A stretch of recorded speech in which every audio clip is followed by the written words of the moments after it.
Good morning. Welcome to Brandenburg News Network. I am Donna Brandenburg, and it is the 5th day of May 2025. Happy Cinco de Mayo. It's going to be a good day today, I'm sure, for all of us. And we're in Michigan here. We had a little bit of weather that came through, but you know what? We're coming out on the sunshine day. And once again, the meteorologists are wrong about 90% of the time. The rest of the week, we have sun, which we weren't expecting.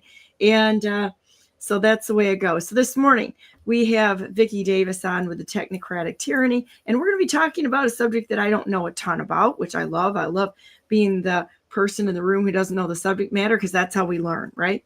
And then after her, we're going to have on the Null brothers. That would be Bill and Mike Null. And if you remember, we had that, I'm just going to call it an entrapment, fake Whitmer kidnap plot that went on here in Michigan. And whenever the FBI or these agencies get involved in anything, things go completely to hell, because they really aren't always interested in the law. What they're interested in is pushing a narrative, which I think we can see what happened during COVID with Whitmer and all that. And I'm not going to stop talking about it, because honestly, they committed crimes against the people of Michigan, totally unconstitutional, total tyranny. And we're learning how to deal with that every day by exposing it and realizing what kind of crap we're not going to put up with. And tyranny, overstepping boundaries, usurpations of rights, not happening anymore. But anyhow, we're going to welcome on Vicky this morning. Welcome, Vicky. How you doing? Oh, thank you. I'm doing just fine. So just so you guys all know, Vicky is like one of my favorite researchers. I've got a couple of favorite researchers. Jonathan Kegel's another one. But Vicky has got the most amount of information I have ever seen compiled in my life. And we were talking before you got on this morning, and you were saying that you're reviewing stuff. Yes.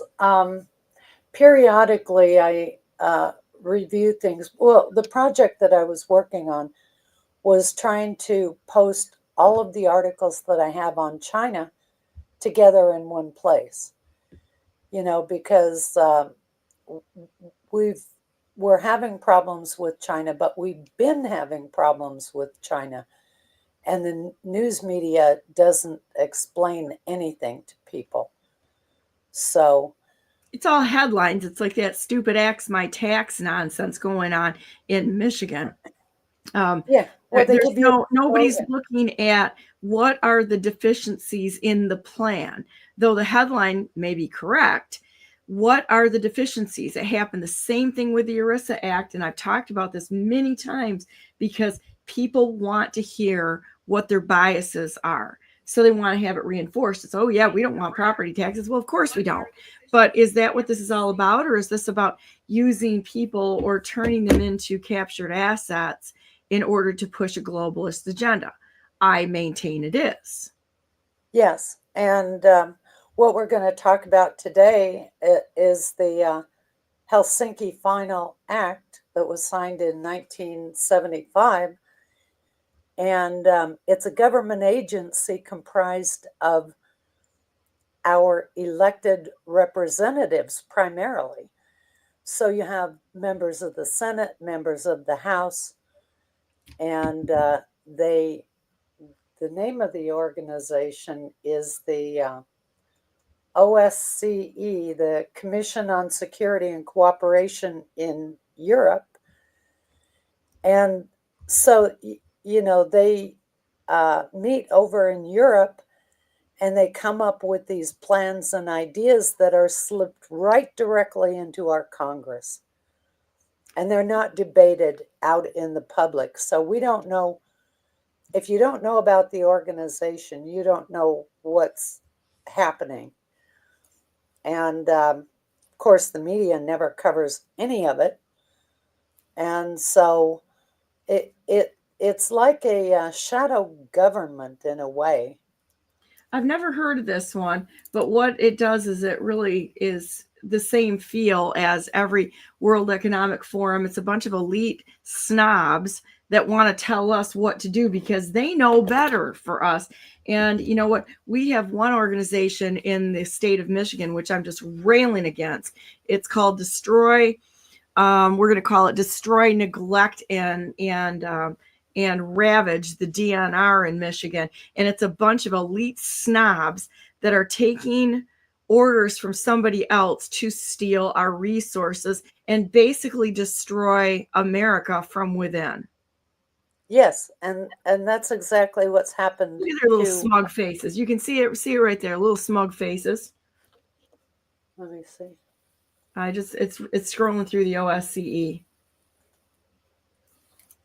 Oh yeah. Uh-huh. Look at their little smug faces. You know what? And that is something that is just has just come through. We have all these so-called elites in Washington, but as I review everything that's been done in the name of our country, they have to be the biggest damn idiots in the entire world. And I don't care how many PhDs or masters or doctorates they have, they are freaking stupid in terms of the way the world works. And you can't apologize for it because it's stupidity as well as serving their own self-interest and building their little cliques and clubs in order to do things like a karetsu, which we've talked about with you here before, with a supply line monopoly. They're really trying to monopolize and control everything. So when I see something like this, when people are trying to control, it's a total absence of God, because you either let God control what's going on or you become the controller. That's the mechanism. That's what happens. So it's bad, you know? Yeah. Well, and the way that our country has been conquered basically is through the transportation system and the definition of ports. Ports can be either seaports or they can be inland ports. And the maritime jurisdiction travels with a vehicle as long as it travels inland, as long as there is an unbroken chain from the sea to the destination inland port. And in 1995, Vincente Fox's economic development plan included building a couple of ports in southern Mexico. Well, actually, it started out with the train. You know, trains, there's a train apparently that crosses the border at Laredo, Texas. But as long as there is an unbroken chain so that you have the start of the sailing to the destination port, and I say sailing because that's what the original Admiralty law did. You know, it referred to seaports. And that's how the British Empire was built, was through control of ports. Well, in 1921, I believe, the Barcelona Statute defined under the League of Nations, but it carried forward to the GATT's agreements, the idea of inland ports, because there are some countries, around 30 of them, I think, that are landlocked. And in order to give them access to the sea, they defined the Barcelona Statute giving the landlocked countries access to the sea, as long as there is an unbroken route and agreements with the whatever country it is on the seaport through to the landlocked countries. Okay, so what they did to our country was to use that to build the inland corridor from southern Mexico up into Kansas City. And then from Kansas City, if you consider our states as individual countries, then of course we have landlocked states. Mm-hmm. And so from Kansas City, now there was a program that was started by Eisenhower in the 1950s, and it was called the People to People program. Basically, what he was saying was that people should engage in diplomacy around the world. Well, that led to the establishment of the Sister City organization, foundation. Well, when you look at the transportation system and how you have to have an agreement between the beginning of a transportation route to the destination, the Sister Cities program, which was set up in the 1950s when Eisenhower was president, became a convenient vehicle for the states, like my state, Idaho, to sign agreements with Kansas City, the Kansas City Smart Port, so that you have a port and an unbroken chain. So basically, that's how they've been pulling apart our country, is through these international agreements, which essentially disaggregated our country. What isn't Pompeo from Kansas City? I believe he is from Kansas. Yeah, which is kind of interesting. And then he got into the oil industry and such. And so I think that's pretty, for me, that's kind of interesting when you brought it up, because we have to look at the patterns and connections between what people are involved in, who's connected to who in the zoo, and watch how they interact together. And you can start seeing these little crime syndicates. It's like the global crime syndicate is like an organism, and there's all these cells that make it up, and they kind of play together nice as long as they're serving each other's interest. Uh-huh. Mm-hmm. And unfortunately for our country, this whole, well, I say it begins with the transportation system, because that's really when our country began being breached, when our border began being breached. Ronald Reagan signed a treaty with Mexico in 1983, and I always call it the La Paz Treaty. But essentially, it was about supposedly border cleanup. But what it did, it created an international zone on the border that goes from the Gulf of Mexico to the Pacific Ocean, meaning that the entire international zone could be, essentially is, an international port jurisdiction. So, yeah, and isn't it funny how they use those headlines to mislead people into not fighting it or looking into it any further, because it gives us a false sense of security, that our interests are being, watched out for and protected. But quite often that's exactly how they mislead us. They understand how people are. People just want to be left alone. Normal people do. Just leave us alone, do the right thing, do the things that I couldn't even possibly believe you're guilty of, and when we're good, right? But that's exactly what they use against us, because they will give us promises that they have no intention of keeping, throw out a headline to us, and hope that we're stupid enough not to question it. Yeah, well, yes, exactly. They'll report something one day, and then you hear nothing else about it, for years maybe. And most people don't even think to put those two things together to get a bigger picture of what's going on. You got to connect the dots. And no matter what you're looking at, the headlines should actually be pretty well ignored, in my opinion. Ignore the headlines. Here, I'm going to bring up your article, and look at things for what are the deficiencies, or where could this go. So, and over and over and over, we get taken hostage by this. The last set of proposals that were passed in Michigan, there were 3 of them. They were incredibly poorly written.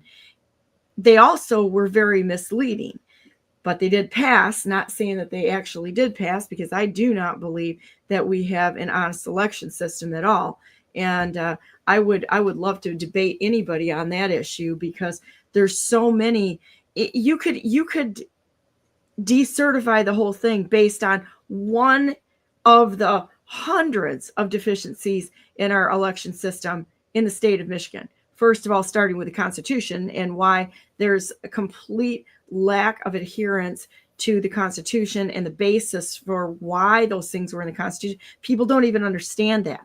You know, one day voting, vote in private, count in the public arena. Well, the machines completely destroy that. You can't, it doesn't work. But that's just one. And how is it that we have over 1 million registered voters, more than what we have people that are eligible to vote in Michigan? That's 1 million. That should be shocking to everyone. But people are like, oh, yeah, it's done. It's over. There's nothing we can do about it. Well, yeah, there is. We can't stop fighting. But, you know, I don't know. We could go on about this forever, and we'd never hit the same subject twice, and we could talk for months about this on what's wrong. Okay, so let's talk about treason in Helsinki. Okay, well, in 1975, there was a conference over in Europe, and the idea of they signed the final act establishing an organization, the Organization for Security and Cooperation in Europe. What they were supposed to do was to negotiate agreements with the Soviet Union and the Eastern Bloc countries. The American delegation to that conference was the Commission on Security and Cooperation in Europe. And it's an independent government agency comprised primarily of elected representatives from Congress. Now, where in the Constitution does it allow members of Congress to be part of an independent government agency as well as an elected representative of their states? Well, it's just like the dual citizenship that we've got going on with Israel. And I'm sorry, but I'm kind of out on this the way they're handling any of this stuff in the Middle East. I've got a lot of criticisms, and look right there. We've got Gerald Ford, President Gerald Ford from Grand Rapids. And I have a lot of questions about that, because his VP was a Rockefeller, and he was taking full-time instructions from Henry Kissinger. Yeah, and this was the Helsinki Final Act was signed shortly after Nixon was forced out. And so I kind of suspect that maybe Nixon would not have gone along with the Helsinki Final Act, but I can't say that for sure. Well, we don't know really, because they've done so much to cover up history. The people that really are telling the truth a lot of times are the ones they demonize and throw out, because, you know, God forbid, could you have somebody in there that actually questioned what was going on? This is going on all the time. I got to tell you something that's really funny. I don't want me to get off base here, but I want to. So I started filing lawsuits, and this is really funny because my latest lawsuit that is in court right now, the state has made a couple of fatal moves on this case. They sicked 5 attorneys on me in this case, which is a pro se case for me to file and represent myself. Okay, that's what pro se is you represent yourself. The state sicked 5 attorneys on me in this, which I'm going to say right now, that to me is evidence of the fact that they're padding the payroll on the state's at the state's expense, which shouldn't be done, because this is against an individual in their capacity, when they not only failed, but the case says advised others to commit a felony. Now, I would want to ask the question here, because I'm going to start talking about this and the nonsense that I'm seeing in this. Why wouldn't first of all, why is the Attorney General's office involved in protecting somebody that's a state employee? There's the first question that should be asked.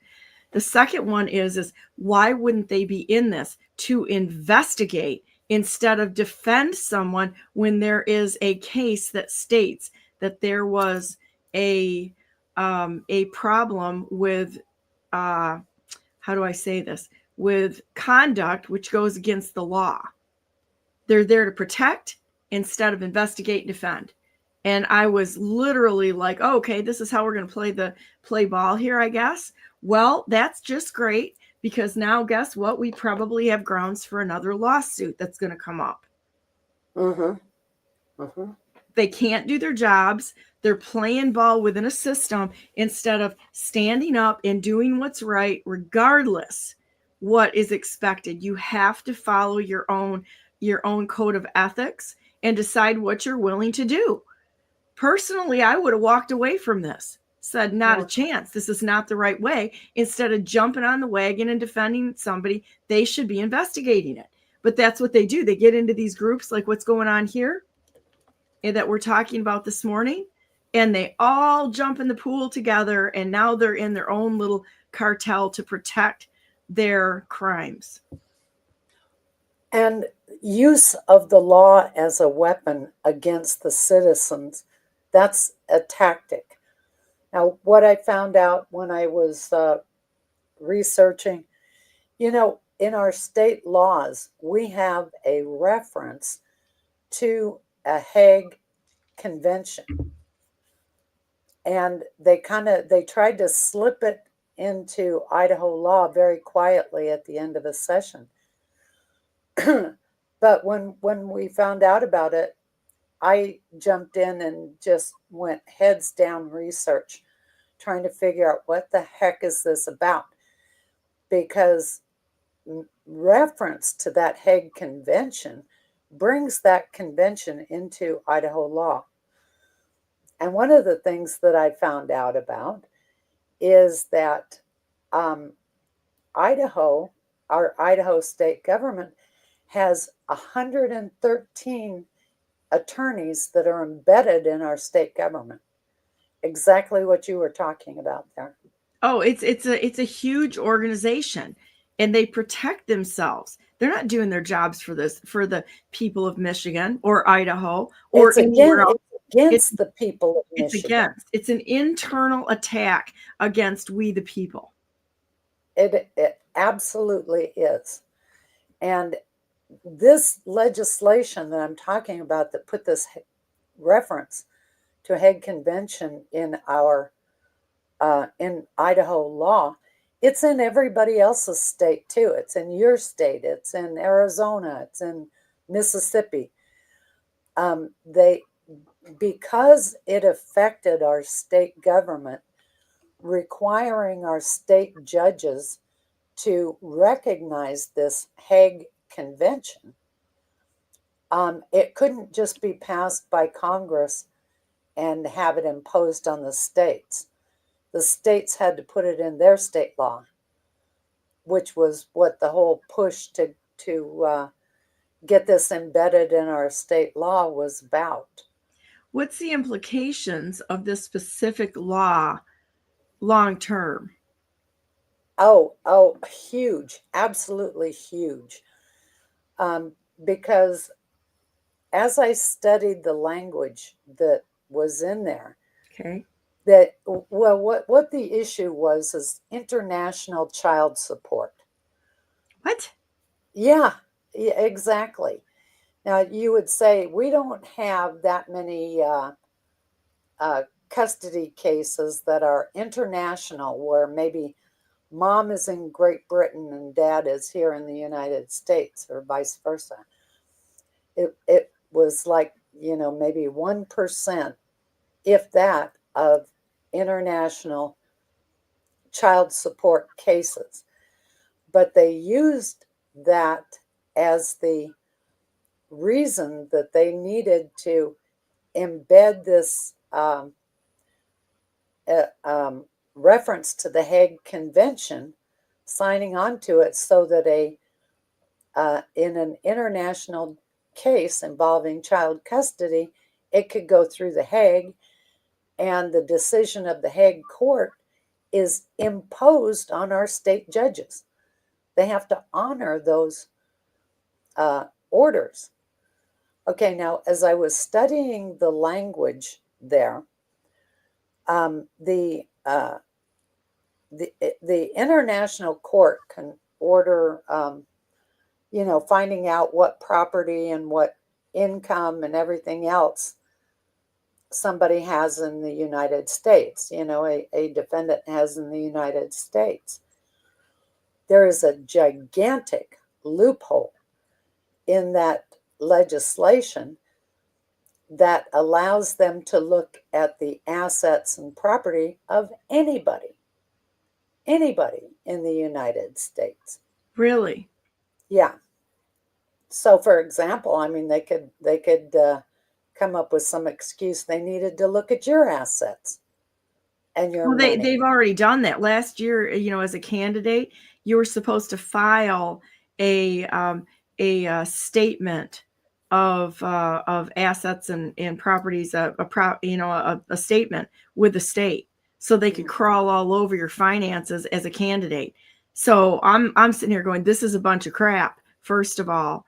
And second of all, why are they doing that? To see where they can find a way to either compromise you, squeeze you, or steal from you. I'm convinced of that totally, because anybody that's in there right now already knows how to hide those assets, and it's not going to be in a personal financial statement.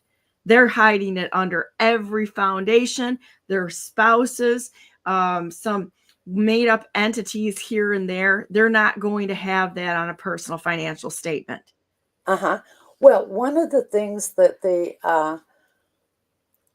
it was the Helsinki group that came up with the idea for global systems. Okay, and they started out with 11 pilot systems that are global, and obviously this Hague Convention deal would be one of them. But what our government did, and it was Franklin Raines who did this when he was director of the OMB, is that they allowed our different agencies of government to work together to build consolidated corporate systems. Okay, so basically our government ceased to be a government that represents the interests of the people, and it became a corporatized information police state. And well, okay, so let's look at this, and I want to bring this up because we went back through the executive order that President Trump wrote on the police and immunity for police. Have you looked at it, the executive order? No, I haven't, but that doesn't surprise me. They've been working on that for quite a while. I mean, Clinton kind of got the ball rolling with community policing. And then the police force they're just policy enforcers at this point in time. I'm a fan of the sheriff's office, and I think that it should be the focus should be back towards the sheriffs, the deputies, for community policing, and run it from a county perspective, instead of, say, like what they've done is aggregating that much power under the state police as well as local police forces and such. I really think that we need an overhaul on this, because it's not being run correctly at all. It's not the way it was supposed to be. And because they're unionized, you get a bad cop in there, you can't get rid of them. And so now you're fighting a unionized police force. That's not okay. Well, you can't even say that we can go back to county. It really depends on the individual sheriff of a county and what his view of the Constitution is. Agreed, totally. And most of them don't even know what the constitutional basis for the sheriff's office is, and that they're there to be peacekeepers, not policy enforcers. Yeah, but so some of the sheriffs are great. They are as patriotic as you can get. Some of the other sheriffs are as treasonous and traitorous as anybody else in the country.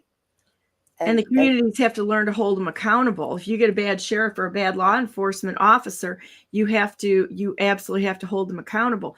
I have some questions about the executive order, though, because when I watch how I think President Trump is bait for every bad person on the planet. I really do. He'll throw stuff out like, did you see the picture of him as Pope? He went through Greenland and then, Canada being the 51st state and all that. I think it's absolutely hilarious. I really do. Because it's so outrageous. It's bringing the dummies out to play.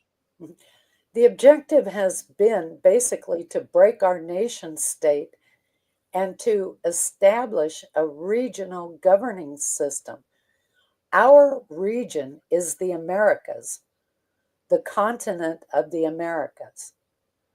Okay, so once you understand that is the game plan, and this goes way back, probably to even before I was born. So, and they've been implementing this step by step, but it was really George Herbert Walker Bush with the New World Order, 1990, that got the ball rolling with the NAFTA agreement. And then was 2005, the Security and Prosperity Partnership, which I think another name for might have been the Free Trade Area of the Americas. So the idea of a national police force really would facilitate some of the bad guys and prevent some of the good guys from doing what they need to do to help us get our country back. I think there's a lot going on. Let's just put it that way. I don't think that things are exactly what they appear, and I'm just kind of watching the show right now going, there's nothing that we can do anyway to change anything except for hold our public officials accountable, or especially on a local level, and hope and pray to God that the good guys that are in charge right now are doing the right thing. And because this thing is so big. I'm looking for a picture right now. This thing is so big and so out of control that it's shocking. Yeah, well, that's why I keep working on this, because I'll give you an example. One time I was working on an article and I wrote 3,000 words or so on a concept. And then at some point it occurred to me, oh, you dumbass, here is the word you need. There's one word that describes everything I wrote in those 3,000 words. And so that's what I try to do, is to, and these are complex subject areas. You know, when you're talking about how they've stolen your country right out from under you. Right. When you're saying they have. Yeah, and it gets a little complicated. You know, you've got to have tenacity and dedication to detail to figure it out. But what I try to do is to make it simple, to make it as simple as I possibly can, so that people can grasp the idea immediately. And it takes work to do that. You know, it's when you're working with something that's complex, breaking it down to an easy concept is not a particularly easy thing to do. So, but that's what I try to do. Well, I think you really do a good job of it, that, you know, to try to explain to people what the parts are that we're looking at, that we're actually looking at parts, you know, in order to paint the picture of what's really going on. I'm looking for this picture because I thought this was really interesting, and it proves my point that things are not what they appear, and I can't find it right now. It's a picture of Melania with President Trump, and she is wearing flats, And in the picture, she is about the same height as President Trump. And I'm like, wait a minute. Melania usually wears, tall shoes. Here, I'm going to show you a couple of things here because I'm not buying the narrative. Okay, guys, I'm just not. So Melania and all the Trump women, they love wearing the big stilettos. They look great in it and they can walk in it. Well, when she was in Italy, what I noticed right away was she was wearing flats, and her height and the height of President Trump were almost dead even. And I'm like, wait a minute, she is not 6'4". And it was really evident to me when you saw them next to each other that Melania, because you'll see pictures of them together where she's got tall shoes on and she's standing next to President Trump. And okay, so she put 5-inch shoes on, and she's a little closer to his height when you see the real President Trump, because I do believe that there's multiples there. But so here she's in flats, she's standing next to President Trump, and he is definitely taller than her because he's about 6'4", right? But when you looked at her at the funeral in Italy, I was like, not a chance. So look here, she's about almost the same height, and she's got flats on. I'm like, okay, what's going on here? There's no way here. She's got heels on, and they're tall heels at the inauguration, about the same first one, about the same height. Now over here, no, not buying it. And you can tell the real Melania too. She's got an adorable for real smile. She has a for real smile. But I think there's enough fakes out there that and I can't say I blame them. I'm not saying that I'm discounting any of it, because they got to keep President Trump safe. And so I don't think that you see them out in public anymore. I really don't. He's too much of a target. But I think the other thing is that we need to question these things and not just get tied into what we're seeing, because I'm not buying it. And I'm not buying a lot of stuff. I don't know if you guys noticed recently, but the change in Alex Jones. Come on, look at the faces. I started doing screenshots and doing facial comparisons. It's like it's not the same person. I can guarantee you that. Mm-hmm. But that was, I'm trying to find that picture because it doesn't make sense. And that goes back to the fact that when we see things around President Trump and what's going on here, there could be some really good reasons for things to be done. Our countries, and you and I agree on this, I know we do, that our country's already was taken over. We're fighting our way back. And the thing that happened is it was an attack. They said they would take the United States from the inside without firing a bullet back in the 40s, and that's exactly what they've done. Well, they kind of did, because they used the invasion of illegals, and it was an illegal army that's invaded our country, and not just the southern border, but through Canada, through the port systems, through the inland ports, back to your point, through Congress, through blackmail, coercion, subversion, and we got a mess here. Yeah. So, well, they started with the La Paz Treaty with Mexico. Then Reagan signed the free trade agreements with Canada. And then they started passing environmental laws like the Montreal Protocol, which was an agreement for international environmentalism.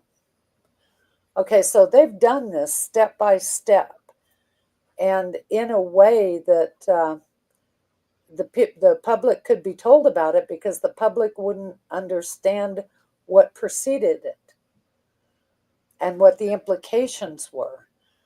And so I have an article that has all the international agreements. And so they basically put us under UN environmental law. So And it's always about the green energy and environmental nonsense. Does anybody understand with the regulations how much of ancillary industries they've added for profits in order to money launder away from our public coffers? It's all through these regulations and such. They did the same thing with ethanol. But, if you look at the energy sector, green energy, all of it, it's all about money laundering. There's nothing there that's about protecting the environment. And if you do an actual analysis of it, though, people get mad at me. Oh, no, Donna's not for green energy. Oh, no, Donna's not for getting rid of property taxes. No. That's not what this is about. This is about looking at something that they're putting in front of the population who doesn't have enough time to investigate how many ways they're screwing us, because they're just trying to survive, because they're an an organization of theft, coercion, and subversion, that they're like, oh yeah, that sounds like a great idea. And well, let me just you and say I are this saying, straight no, out. bad I idea. oppose green energy I do because too. the green energy, everything, the war on our country, on our economy, is fought largely through our system of energy.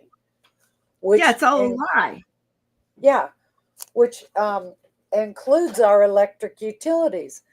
So if you want to live with candles rather than a light switch on your wall, go ahead, get your green energy. But don't try to impose that on me. Well, don't try to sell me a lie either. I mean, that's the thing that really bites me, is that it's that they want to sell us a lie. I think, and then they break the rules at random for what they want to accomplish. If you look at, I was going to ask you this because I'm on a rampage against the DNR, right? The DNR in Michigan is basically destroying this state. They're clear cutting. They're draining the dams, which was built there because people in the 40s were smarter than the people that are alive right now and in office. It was there to control the water tables, to control flooding and droughts. It's there to preserve the animals, the wildlife, by having a consistent water supply that's above ground. And they put these, I was up in Gladwin, and they're wanting to tear this dam out. This dam is so solid, you could hit that thing with a Mack truck and it ain't gonna move. Okay, I saw it, I looked at it, and they're doing all the evaluations. There's no third party evaluations, so they're taking, you want to know where they're taking their orders from? Take a guess. Fraud it is. Coca-Cola. Nestle is owned by Coca-Cola. Nestle's ex-CEO has just been made the new Gestapo head of the World Economic Forum. And they're destroying Michigan for the water, for the lumber. They're cutting everything up there that's above 5 inches in diameter. 5 inches in diameter. They're cutting it. They're clear cutting, and they're leaving the stumps. It is an eyesore driving down 127 up there. I couldn't believe what I was seeing. Yeah. Well, that's the nature of the asymmetric war on us. And it is asymmetric warfare. And so what are they doing? They're destroying the environment in Michigan. Do they need to do that? No. Well, they do if they're going to starve us out and make energy absolutely untenable for the state. That's why that line 5 up by the Mackinac Bridge was such an issue, because the Enbridge said that they put the pipe in, a new pipe in, at their expense. Nope, can't do that. You want to know why? Because Gretsch the wretch, the communist, the Marxist puppet, wanted to cut that off to starve the people out of energy in the state. Well, what's going to happen then? People move. We get out of there because the energy costs get so high. You don't just throw a pipeline like that into service needs overnight. This takes a little bit of time here, people. But if they destroyed it and had another ship drop an anchor, drag it 200 miles, wink, wink, who is dumb enough to believe this, to destroy that. What's the end game? The end game is to absolutely destroy Michigan for habitation by people. Yes. Yes, that is the objective. And so, and that's how you know that the whole deal with our electric grid is a fraud. Total fraud. Because they're taking down dams. There is no cleaner energy than a dam, than electricity generated by a dam. They're going after the nuclear power plants. They're going after the coal-fired power plants. They're going after everything. And then they're increasing all the electrical call on the grid. Where are you going to get it? You got to burn something in order to create electricity, unless you have dams in, guys. And so what, what are you going to do? How are you going to pull this out of the ether right now? Mm-hmm. Well, and once you understand what's going on, their whole marketing strategy, that whole marketing BS doesn't work anymore. And right. that's what people have. You have to understand enough about this so that you can call them on it, and they can't call you a conspiracy theorist. Right. They can't call you a nutcase because you've got the evidence. Well, they have weaponized every single entity in the state of Michigan. The government of Michigan is a crime syndicate. That's all there is to it. They're all involved in it. When the legislature passed the last three elections, onto the Board of Canvassers to certify this, that they literally abdicated their responsibility to make sure that our election was actually honest. They abdicated their responsibilities. That puts them in the category of lawbreakers right there, which means that they have violated their oath of office, which means they should all be removed and tried for high crimes. And it's not just one of them, it's all of them. Look at the FBI and the Department of Injustice out there and what they've done in our court system. That's a joke. The court system's is an absolute joke. I mean, going back to them weaponizing 5 state attorneys to go to defend a state employee on a lawsuit that I filed, instead of going, well, guys, maybe there's some merit in this, should be investigated, because the criminal courts refuse to do their job. Yeah. Well, people have to understand that our governments are filled with people who are sociopaths. Yeah. They can lie to you and not bat an eye. Whereas, most people out here in the public, they don't operate that way. Right. And so when you're dealing with a state entity or a federal entity, just assume that they are crooks and crooked and they're lying to you. And also how many people are in there who have been blackmailed and coerced. I mean, I've got the Null brothers coming on next, and I'm going to tell you what, I am kind of totally out on most of what I've seen with the neutered FBI that actually goes after real crimes. And then you see this crap going on, starting with Oklahoma, 9/11, all of this, that it was our own country that has attacked Americans and set them up.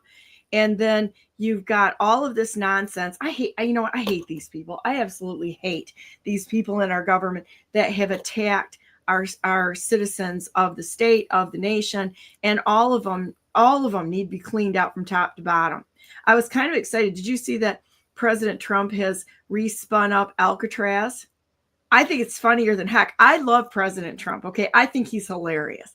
I don't always agree with the things he does as at face value, looking at it and going, oh, look at it going, oh, it's kind of not constitutional, a few things, and evaluate it that way on the basis of the law. But with saying that, it's also kind of funny because we've already lost our country and we're taking back a pretended pretended government, a government that's pretending to be a government of we the people. They've walked away from common law. They've walked away from everything. They've put us under a civil action jurisdiction. They've placed attorneys. They've placed mayors. They've got political operatives in most of our intelligence organizations. So I'm just watching it saying the whole thing is a bunch of, I'm just going to say it, it's a bunch of fuckery right now. And, you have to look at it and go, this is like total nonsense. So if somebody's got the guts to take the country back after, being completely attacked, I'm just going to sit and watch it. I'll say, well, it's not constitutional and point out the lawful way to do it. But I hate to say it, we're in a war right now, and there you go. So, okay. Public Law, Energy Independence and Security Act. Okay. Okay, now what this is, I would suggest that everybody scroll through the detail on this legislation, because the government, through this legislation, is dictating the specifications for almost every electrical device there is. Okay, now we know that Congress didn't write this because it's too detailed. State Department and these large.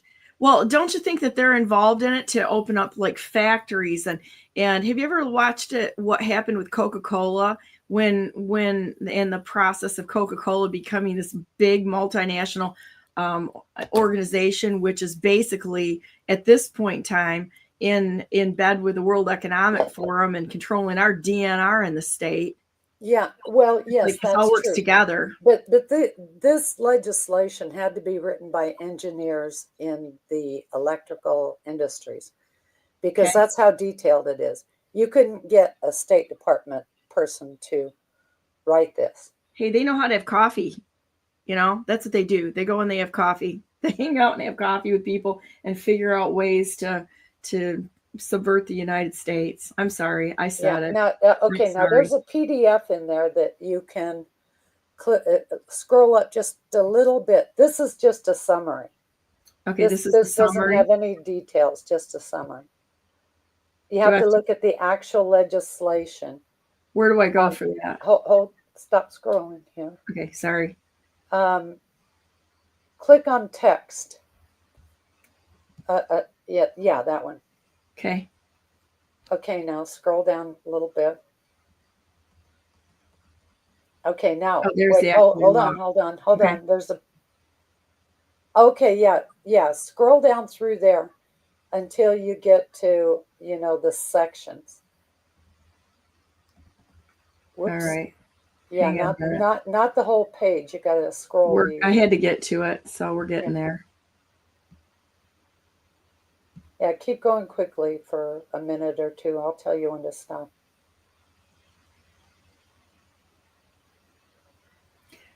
Well, it's just like that dam up in Gladwin. They've got Eagle doing the assessment, and everybody involved in this is part of fisheries. How in the hell are they doing an engineering assessment on a dam or any part of it? It's like, it's ridiculous. We've got unqualified people in office that think that they can, make a decisions on things that is way out of their league. Yes. And that's not an accident, by the way, because it lets people in the background make the decisions, and all the public sees is a face. And also the headlines, and quite honestly, they don't have time, or they don't, to look at it and figure out what they're actually doing, because they got us busy chasing fireflies out there of stupidity that just catch our attention, Okay, hold on. Go back up. Yeah, just scroll up a little bit where it says vehicle. The screen's not big enough here. Let's see. Vehicle technology. Vehicle technology. Okay. Now, if you scroll down through there, you'll see where they're putting absolute specific details as to what manufacturers are required to do or to have in their product. Well, they throw in a Clean Air Act too, so that's going to obsolete a lot of the technology right there, because then they keep changing the requirements. Right. And think of, if you're a business and you've got a government agency that keeps changing the specifications on what you're supposed to do. You can't hold my beer on that one, of the emissions requirements that we have to have on all of our heavy equipment now.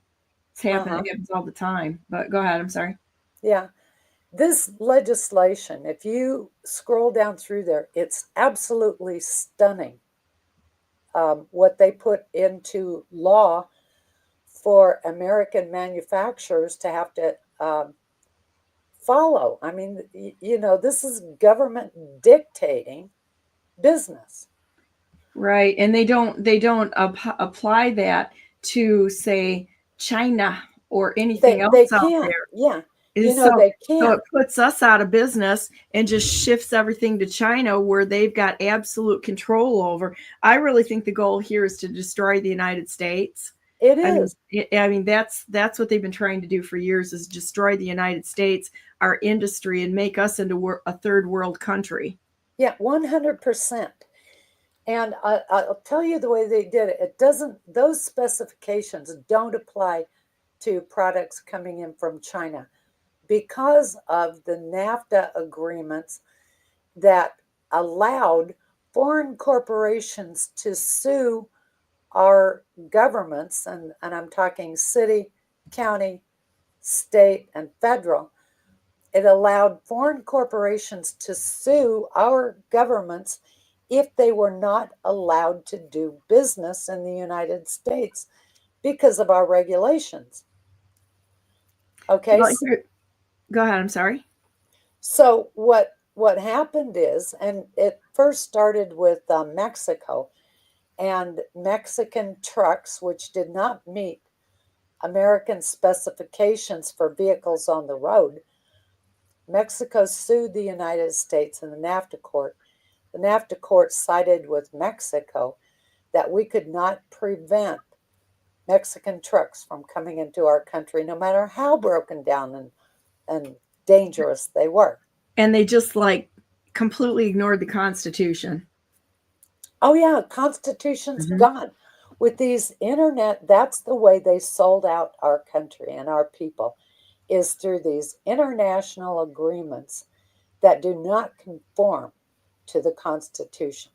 Well, I'd like to have a discussion and a debate with anybody that is dumb enough to believe the Article 5 Convention, the states nonsense that's out there with them and what they're trying to do with that, because that is totally a psyop going on here. And if you go back to the Federalist Papers, the original intent and what was really going on there, you're going to find out that this is just yet another way that they're trying to destroy the only thing that we have yet in place that we can fight them on. Power Tyrant said, brought up, and this is a good point, thank you. Stare decisis, ex parte Young, 209 U.S. 123, 1908. If government officials attempt to enforce an unconstitutional law, qualified immunity does not prevent people whom the law harms from suing them. Guess what, guys? That's what we're doing here. But you hire a lawyer to do that. Who's got money for a lawyer? You know what? Or you just figure out what I did and go after him pro se, which is the, I'm going to tell you, I've got a friend that he's got a $2.6 billion suit around surrounding what happened to him in J6, and he's winning, and he did it pro se.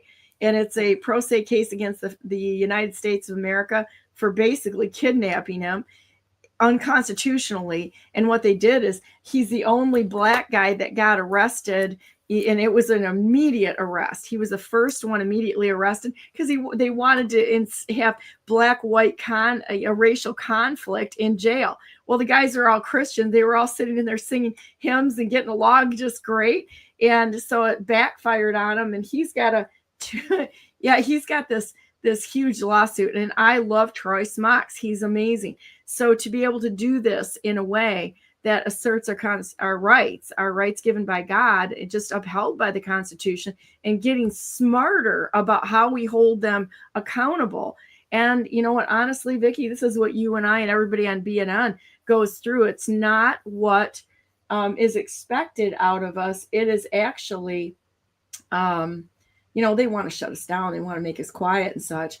And I think that once we, I want to read something here a minute. Once we learn to stand up, then we're going to be able to hold them accountable. Think about this. If let's just say if President Trump and the good guys removed everybody, who's going to stand up that has the put the time into how this is supposed to work, or has the integrity to hold it accountable?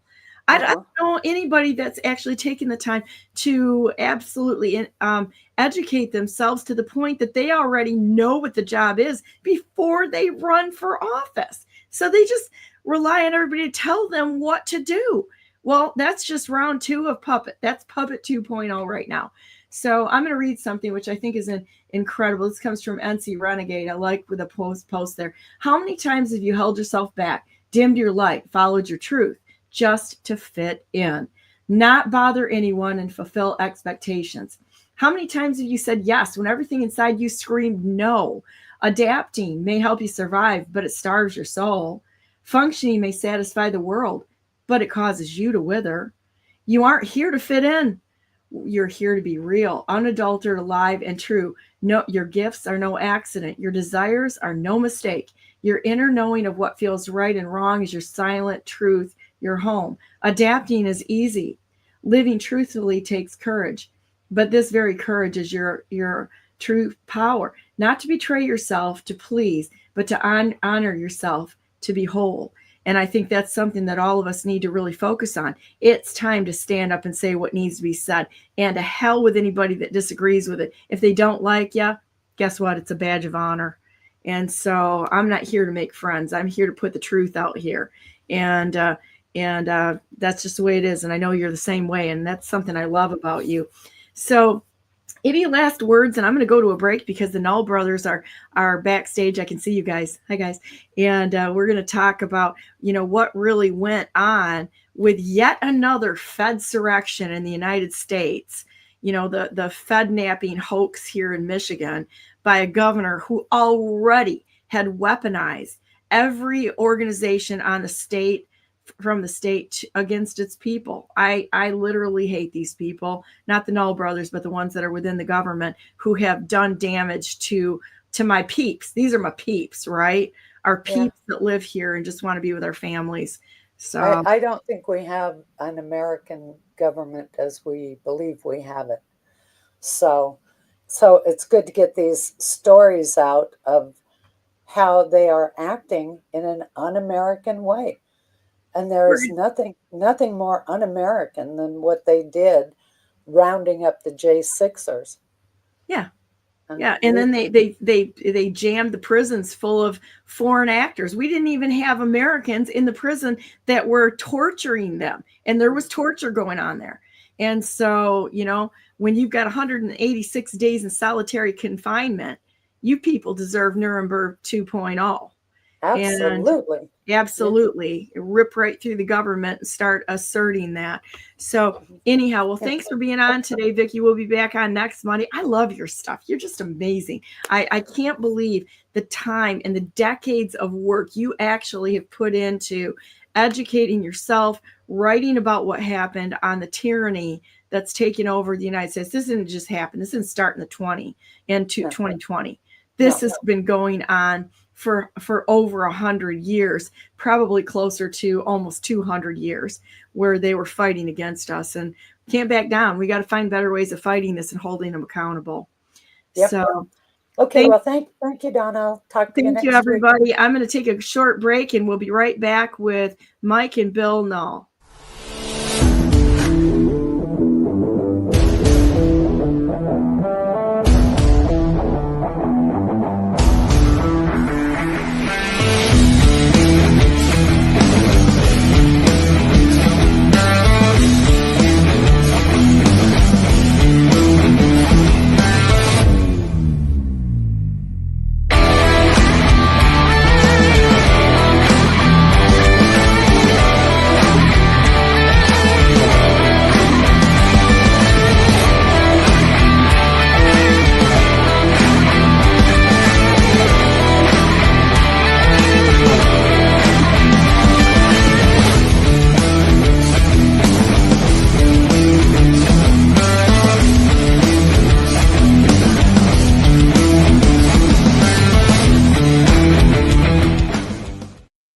Good morning and welcome to the second hour of Brandenburg News Network. I am Donna Brandenburg, and it's the 5th day of May, 2025. Happy Cinco de Mayo today, and we're going to cut right to the chase here and bring the Null brothers on and Shelley Lake. Hey guys, how you doing? Good. Hello. Good morning. Good morning. We got a bit of a are you guys in the same vehicle? Yes, we are. Okay, this is funny. So Mike and Bill are twins, and they're sitting there. So we're gonna have a little bit of feedback on it. So we're gonna have to take turns or something like that with the microphone, if you guys are okay with that. And so we've got a lot to talk about what happened to you guys. Now I went to the Freedom Circle and listened to you give your presentation there. I don't know how long ago that was, and I really appreciated what you had to say. So I guess I'd like to have some input. Shelley, and guys, where do you guys want to go with this? You know, I provide the venue, and whatever you want to say, this is a zero censorship platform. You can say whatever you want. Well, I first want to thank Mike and Bill Null for coming on, for standing up for what's right and fighting the fight and being one of few who would fight it. There's been financial hardships on them, their families. They still owe attorney fees. There's that. I did send you, Donna, two emails. So Christina Urso is a freelance journalist, and she's doing a documentary on the kidnapping hoax. So I sent you trailer 1 and trailer 2, and they're very short. I think like trailer 2, the first 2 minutes and 6 seconds are the trailer, and the rest, the other 3 minutes is more talking about needing funding. So I didn't know. General Dana. Okay, hang on a minute. I can play that. Hang on 1 second, and we'll put that right up there. It gives kind of an intro for them. Okay, perfect. Earlier today, Attorney General Dana Nessel was joined by officials from the Department of Justice and the FBI to announce state and federal charges against 13 members of 2 militia groups who are preparing to kidnap and possibly kill me. We're grateful to the FBI law enforcement who discovered these domestic terrorists and stopped them. You know, it's the sort of behavior you might expect from ISIS. You might see a number that high in a sprawling narcotics conspiracy that stretches from coast to coast and beyond. That's a pretty high number in a case like this. It really reflects, I think, how deeply the government has been diving into this investigation to try to make these cases. It was just literally a bunch of working class guys who on the weekend got together and, exercised their rights and trained with firearms. So the FBI says, hey, we'll just pay for everything. Who arranged the meeting? The FBI's paid provocateur. Robeson was getting paid to set this stuff up. So they make the route, they set the locations, they make the plan, they do everything, and Adam's literally just sitting in the basement of vacuum repair shops smoking blunts all day. You're going to hear that my client was the leader of this group. But I think you're also going to hear that there was an election held to identify the leader, and it was Dan. How can I frame this social situation to make this naive person appear to be a dangerous, violent terrorist? The whole goal was for the FBI to spend millions of dollars to create militia groups, record them saying offensive stuff, and then frame them in a fake conspiracy.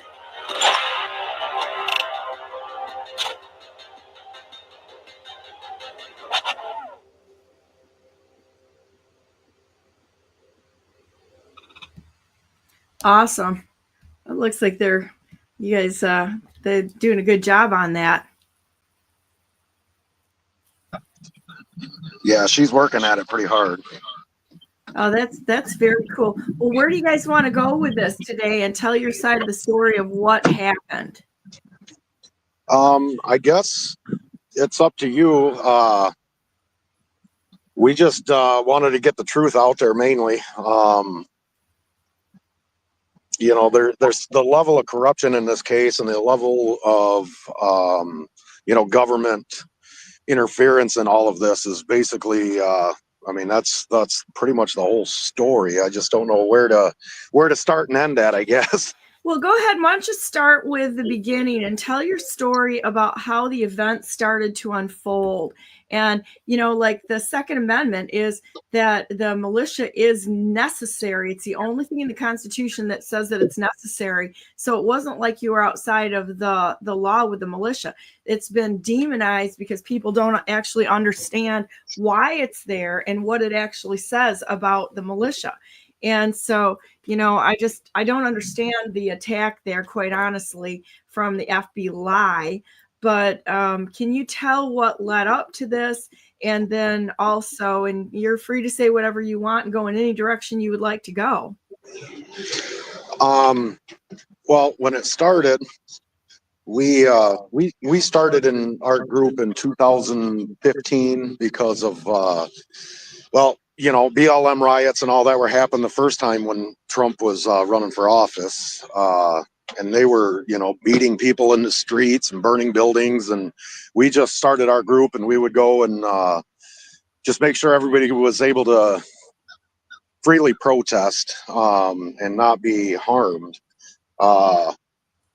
We kept that militia going clean up until 2020 when the lockdown started. And we were doing security for different events. Shortly after that, during the lockdowns, we had a picture of our group go viral. We had a front page news in China. There was a paper sent to our militia page.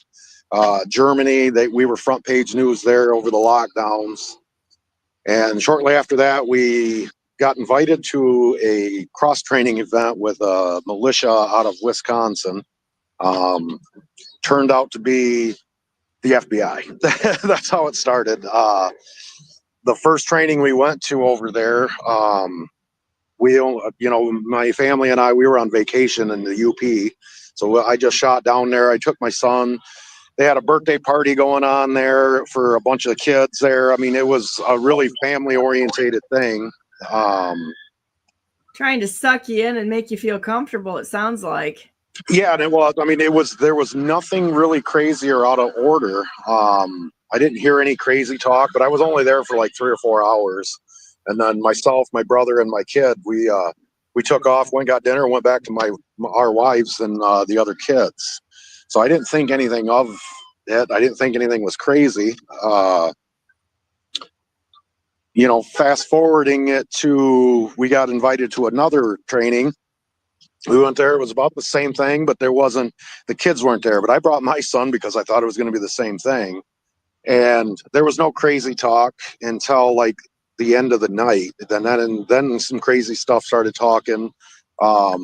Steve Robeson was the leader of the Patriot 3% militia. And he was the national commander of the group because they had multiple chapters everywhere. He was actually a pedophile, and he is worked for the FBI since like the 80s. So wow. When you start to learn about it, you know, I didn't know any of this until obviously in court, but the more he pushed and this and that at this other event, it's when we cut ties with the group and everything else after that. And then that was in like late August, and then September it was in September, I'm sorry, that was when the second training was. And then all of a sudden October, we're all arrested and saying that we were trying to kidnap the governor, and it was crazy. The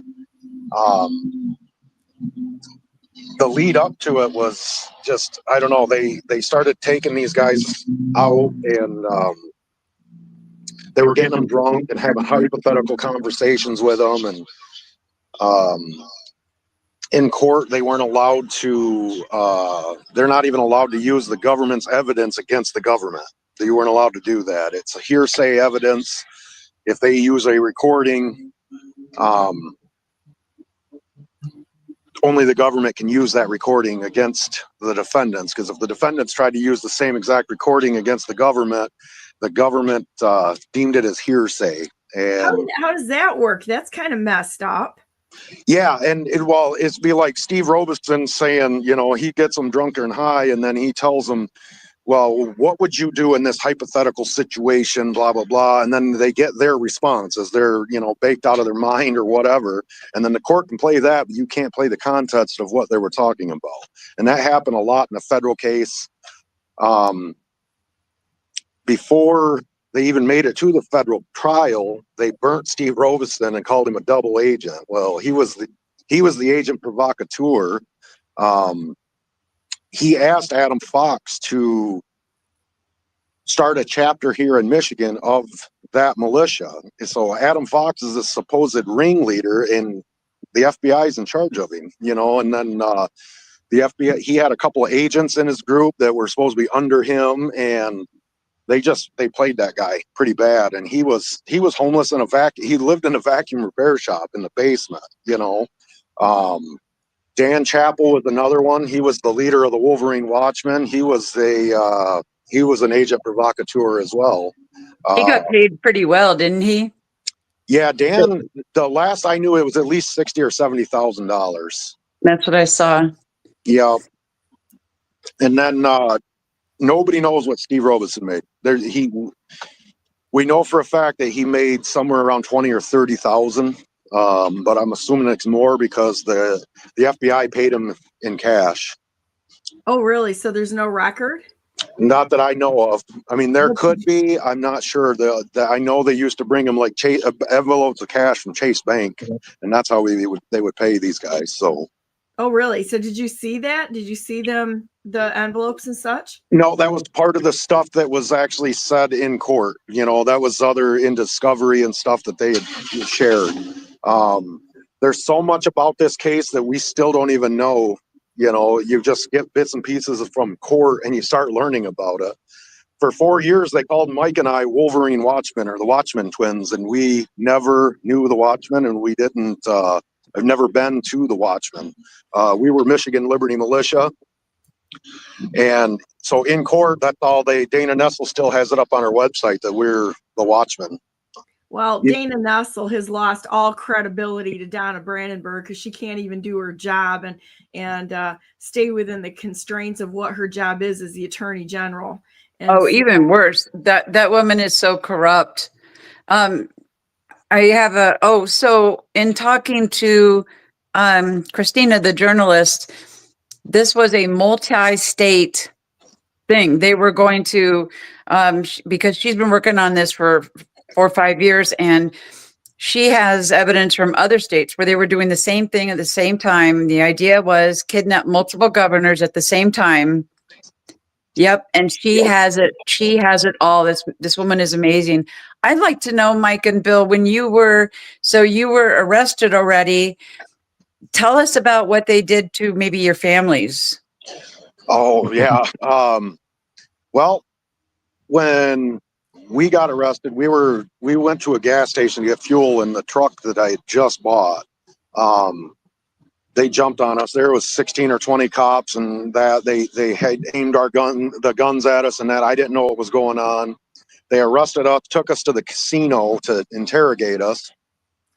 While this was happening, my wife and my 2 sons were at home. My oldest was 16 at the time. My youngest was 13. They showed up there. They drove an MRAP through the one side of my house and blew the doors out of it, and then hauled them out at gunpoint, knowing that me and Mike were already arrested. Terrorizing your family and your children. Yeah, and the threat, their supposed threat was gone, and they did surveillance. They knew who was at the house. And I mean, it was cowardice, in my opinion. They were fucking cowards. They threatened to murder my dad. My dad is hard of hearing. He's come out with his hands up, tried to walk there. The Allegan County SWAT team was in Berry County, and they told him if he didn't comply with every demand, they would put him down like a dog. Yeah, so I have no respect for most law enforcement anymore. I'll let Mike tell you about what they did to his daughter. Yeah, after we got arrested, we told the police, because my wife was with us. After we just bought a truck in Lansing literally, 2 hours before we got arrested. So my wife and I were together, and obviously they detained my wife. We told them at the point that they arrested us that our 13-year-old daughter was home alone. They wouldn't let us call her or anything.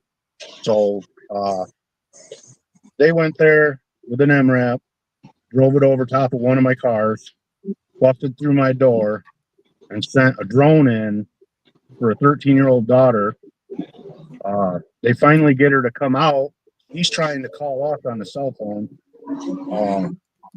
So when she gets out on the front porch, they almost killed her.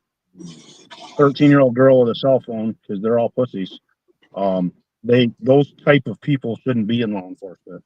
If they're that afraid of when they know that there's no one else there, and they can say whatever they want, but they knew who was in our houses. You don't just set up a sting or a raid like this without knowing, planning beforehand. They were probably bugged anyway. Well, it's worse than that, because we've even proved on our show that they can see through the walls of your house and see who's in it, where they are, and they use electronics to do that. So there is no privacy anymore. They know who's who in the zoo and where they are all the time. So exactly. So I've got a question though, because you brought up the casinos. So one of the things that I've become really aware of is because the casinos, and this doesn't make sense that they took you to the casino to interrogate you, other than the fact that it's considered its own nation, and things can't be investigated when they go to the casinos, including the money laundering and child trafficking and such. So I've got a lot of questions there. There's so much money laundering going through these casinos. And you ever notice that there's a hotel right next door to it? There's been quite a few people that are investigating this. And I think that we're going to find that these casinos are dead center in the child trafficking organization or business for the state.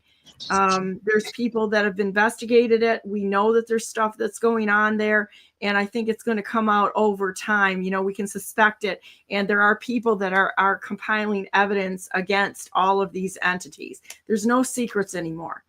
And so I'm just kind of curious that they brought you to the casino to interrogate you.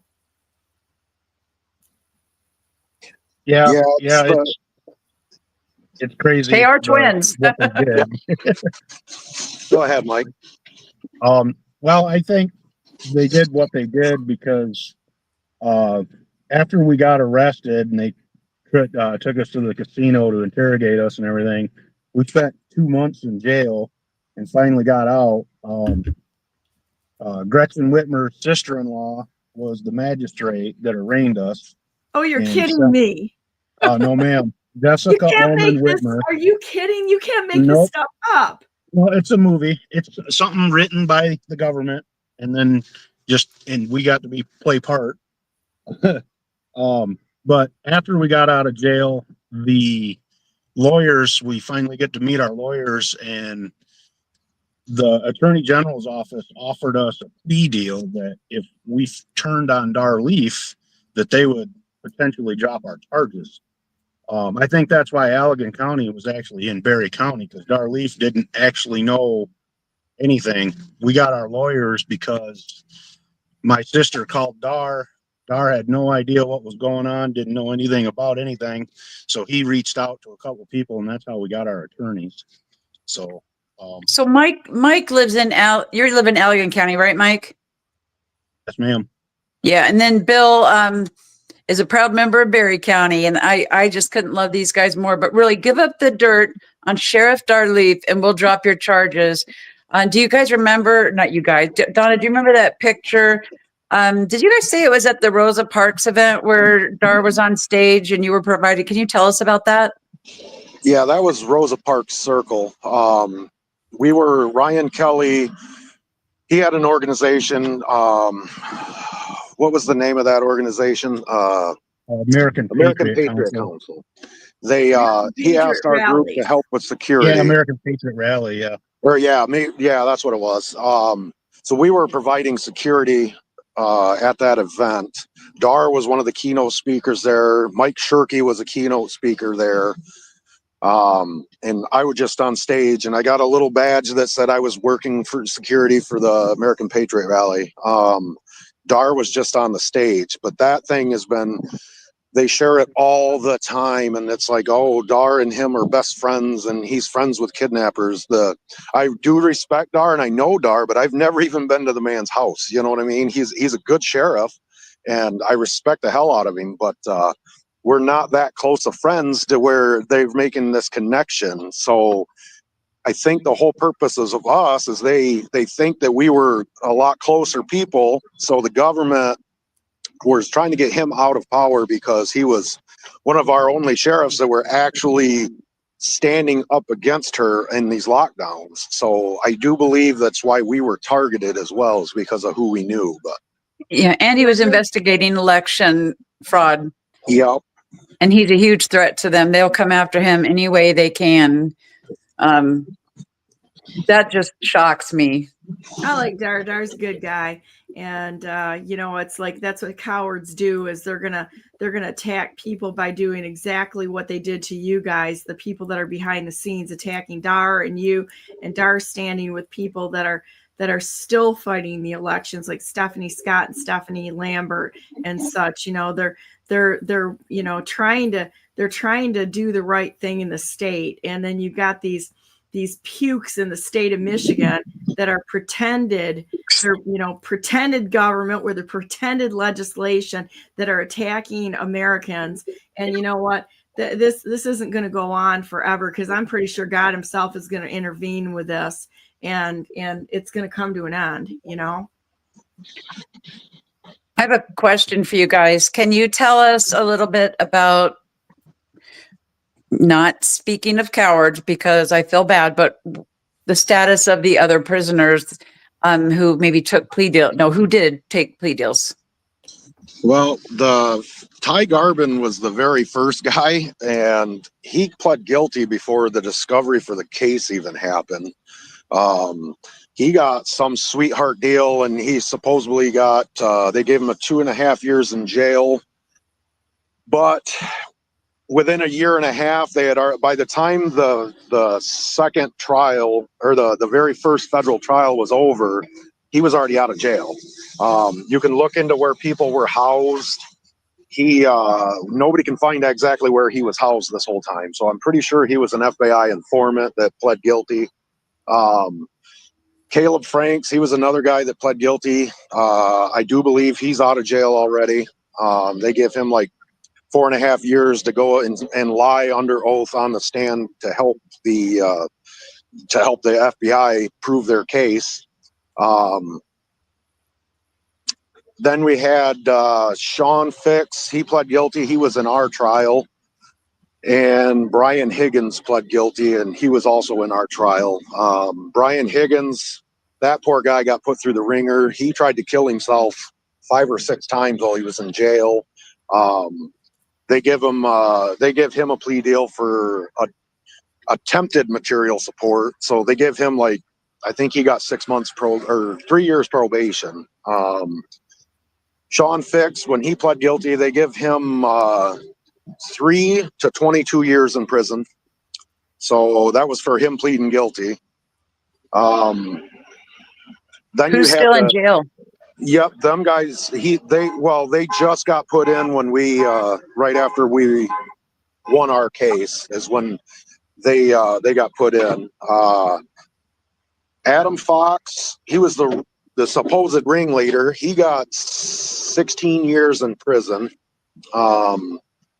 Barry Croft, he was supposed to not be the ringleader, but because he was a Christian and he preached a lot, in his sentencing, they told him, since he was the spiritual leader, they gave him 20 years because he was a Christian.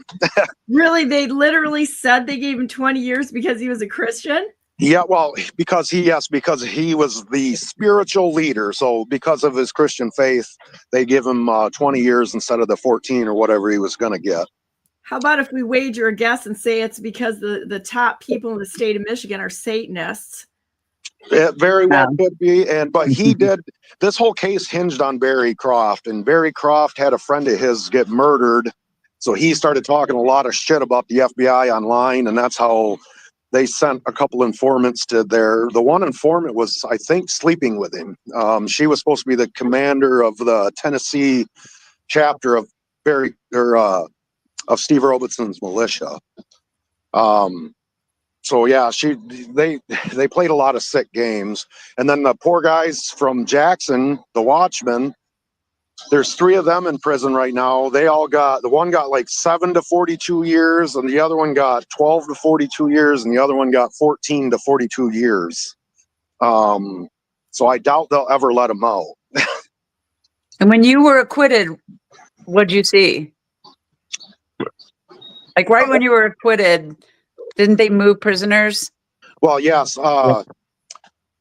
Gretchen Whitmer is basically, she's the head of the Department of Corrections too, being governor. The 3 state guys, they were going up for their appeals. When we got acquitted, she shipped them all off to federal prisons outside of the state. And then for 9 months, their lawyers couldn't communicate with them. So they had to use their power of attorney to sign a bunch of documents to get them transferred back to Michigan so that they could go through with their appeals.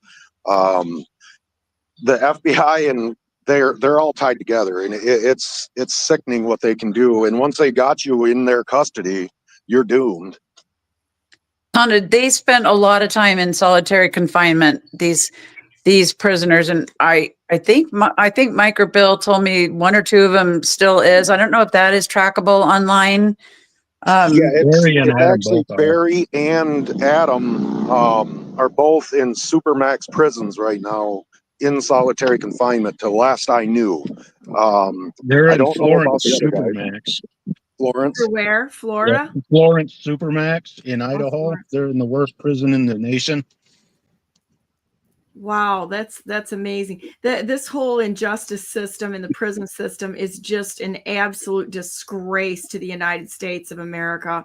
I hope that they're taking names of every single person that has touched these cases, so that someday justice will be served, because this is incredible. I think it is you can only be in solitary confinement for 2 days without it being considered torture. Oh, I spent almost 6 weeks in there when I was housed. I was in jail for 2 months, and it was a solid 30 days in solitary confinement. And then they put me into like a max holding cell where you could get out an hour a day. And then I spent the next few weeks in a 6-man cell. How did you personally deal with that, with the conditions in the prison? Oh, I don't know. It was rough. I did a lot of running around in a cell and push-ups and sit-ups, and I'm not much of a book reader, but I did read about 5 or 6 books while I was in there. It was just crazy. I'm curious what the officers, like the guards, was there communication with them and what their thoughts were? Was that allowed at all? We talked a few times. Most of them actually treated us pretty good, or they treated me pretty good anyway. I had a few of them that were like disgusted because I didn't know anything about the case. I was kept in the dark, but my lawyers, they didn't want to do any communicating over the phone, obviously, because everything's recorded. Yeah. Oh, speaking of bugged, I'm sorry I keep butting in. No, you're Speaking fine. of bugged, you guys tell me about your hotel room during your trial and what they were doing. Yeah, it was crazy. I have no way of proving it, but I know they did it. Mike's lawyer rented a hotel that had a conference room in it. So we went to that. We discussed the case. They had, like 300 pieces of evidence they were going to use against us. Well, there was like 30 or 40 of them that were just outright lies. So we called them on it in that conference room, and lo and behold, they altered the evidence, or they just didn't use the evidence. That they had just discussed in this that we had hotel discussed conference in that room. And then, like, my one lawyer, Christina, she asked me what I thought the definition of militia was. So I give her my definition. Then Bill Ralston, the prosecuting attorney, said my words verbatim in court. And that's when Christina, they finally said that they weren't, that I wasn't crazy. That we were being recorded. We then moved to the basement of that same hotel, and we had our conversations there for about 2 or 3 weeks. Then we went on, when we left for the weekend, I think they came in and bugged the basement because I was testifying on that Monday. I testified, and on Tuesday they were talking about stuff, or they were questioning me about stuff that was actually said in the basement. So I'm positive they bugged us. Well, just so you know, as long as you've got a cell phone, you're being listened to. Oh yeah, I'm sure of that. No two ways But about it. I don't think you guys took your phones to the basement, did you? No, we had computers there and everything else. So they ended up putting a VPN on their computers so that they couldn't be hacked into. But, I mean, it's still the FBI you're dealing with. I'm sure they have very intelligent people. Yeah, they can hack pretty much anything. And they can use electronics that are within the house, the wall, to listen to all sorts of things. Plus, you've got like things like active phased array and antenna type stuff that's directional. It's amazing what they have for spying on us. And they should be ashamed of themselves. We live in a surveillance state. That is horrible. This is not the first time that I've heard a destruction of evidence within the state of Michigan by people that are supposed to be protecting our rights. I had one instance of it where one special investigator told me one thing. The next one said that they never had it. I'm like, you lying bastard. I know you did, because I was told what you had. And I've got another friend that has a case that he says right flat out that evidence was destroyed within the Attorney General's office. And so it happens. You're not the only one that this has happened towards. It's happening because we have a criminal government that is actively acting against the people. Oh, I believe that wholeheartedly. Now, how is your daughter doing, Mike? I mean, I'm like horrified over this. She's gotten a lot better. She was afraid of the dark up until just recently. She was never, like that. She could go outside and go to the car in the dark, and at 13 till 17 years old, she couldn't go outside without me or an adult with her. And it's like, so they did a number on her, but she's doing really good. Doing college now, early college, and so I'm pretty proud of her. Good. And how about you? Yeah. How about you, Bill, and your kids, your family too? And I'm guessing your families are pretty close to each other. Oh yeah. Yeah, we have Sunday dinner with the family every Sunday, no matter what. The boys, both my kids, they're doing better. My son works with us, or my oldest son works with us, and he's a part of the Republican Party with me now. He's a good kid. Yeah, he tries. He's been through a lot. Then my youngest, he's trying to graduate from high school, but I think it messed him up more than I think. He's a tough kid and he doesn't say anything, but he struggles to actually to do schoolwork. I fight with him all the time, and he always finds something better to do. When somebody tells him to do something, now he's staunchly against doing anything. So I don't blame him in a way, especially if it's the government telling him. Yeah, he absolutely despises law enforcement now. It's crazy. If you see a cop just pulling by, he starts to get like a panic attack, so he doesn't admit to it, but I think it's got him a little messed up on that. So I try to bring him to things and let him, show him that not all cops are the exact same, but it's good to have a fear of it. I mean, it was law enforcement that did this to him. So.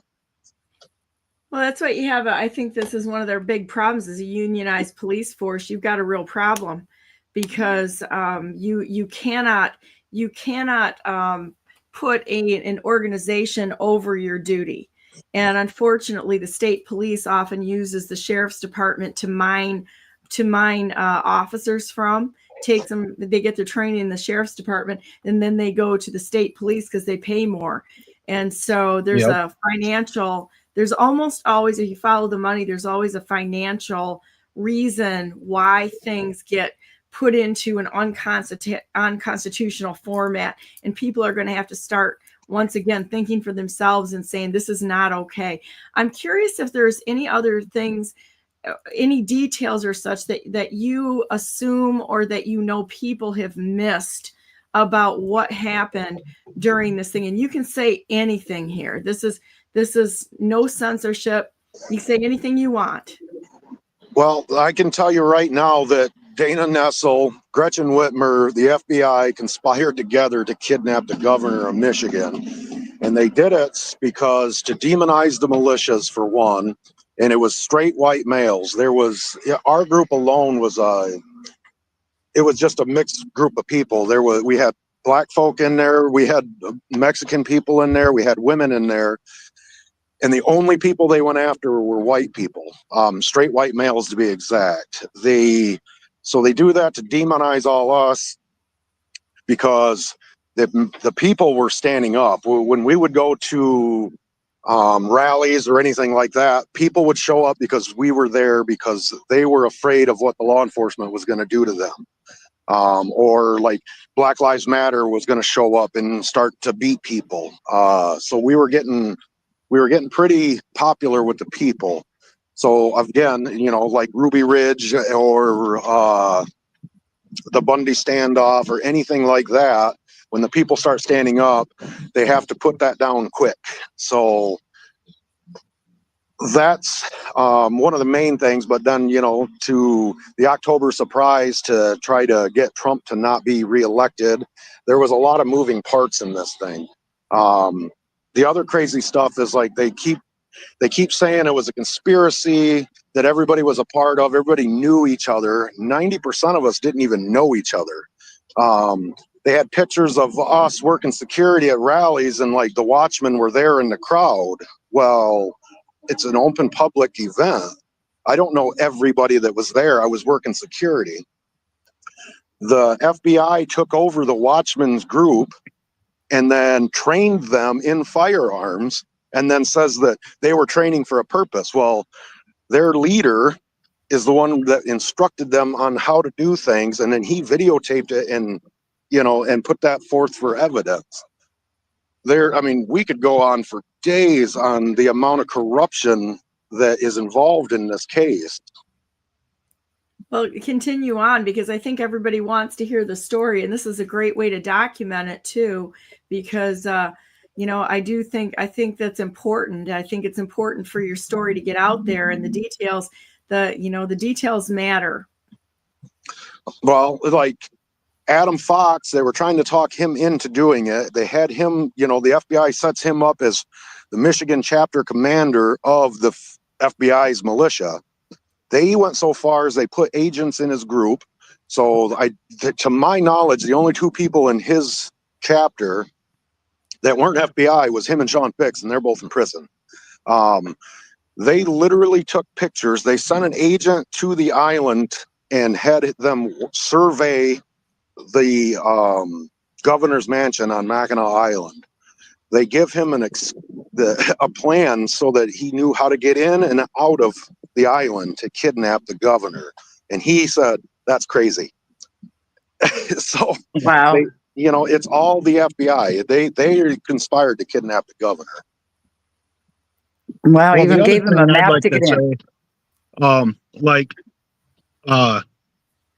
All the trainings the FBI were in charge of the entire time. The FBI was the guys teaching people how to clear rooms. No one knew how to clear a room. No one ever done room clearing. The actual agent himself was teaching people how to do room clearing. That same agent was involved in another plot in Idaho where he took a Black Lives Matter member and drove him around to try to get him to assassinate the attorney general. Same What? people. Yeah, so they did the same stuff in multiple states. The Frank Butler was a guy in Virginia, and I believe it was Dan. So the same agents and same group of people, provocateurs, they tried to get him to kill Ralph Northam from Virginia. So it was supposed to go multiple states all the same at the same time to make this some huge deal, and no one would commit to it. No one would be like, yeah, I'm down for this or anything. Bill and I only were involved in 2 things. They should have never charged us, and I hope that they get to reap this, and I hope they really regret ever messing with us when it's all done. So Wow. Hey, Mike, who was it in court or something that said you actually hadn't done anything illegal? So my attorney, sometimes he's got balls, and he directly asked Hendrix Empola, who was the acting leader of the FBI. He asked him, did Mike Null do anything illegal during the entire scope of your investigation? And he says no. He had to admit it on the stand. They still bound me over and made me go through trial, even though they knew that we'd never done anything illegal. Richard Trask was the actual man in charge who signed all the paperwork, but he got fired from the FBI for beating his wife after a swingers party. So What? so he got arrested after he tried to kill her. She was able to grab his nuts and get him off of him, or her, after he bashed her head into a nightstand. So he gets in his car with a service pistol and drives drunk, and they catch him at Myers or something and arrest him. Shit that we would have all been in prison for, just that. But he spent 1 day in jail, and that's all. That was time served when he pled no contest. Wow, what a nice upstanding person that's able to use their power against people. That's horrible. That's just absolutely horrible. I think it's the average FBI agent.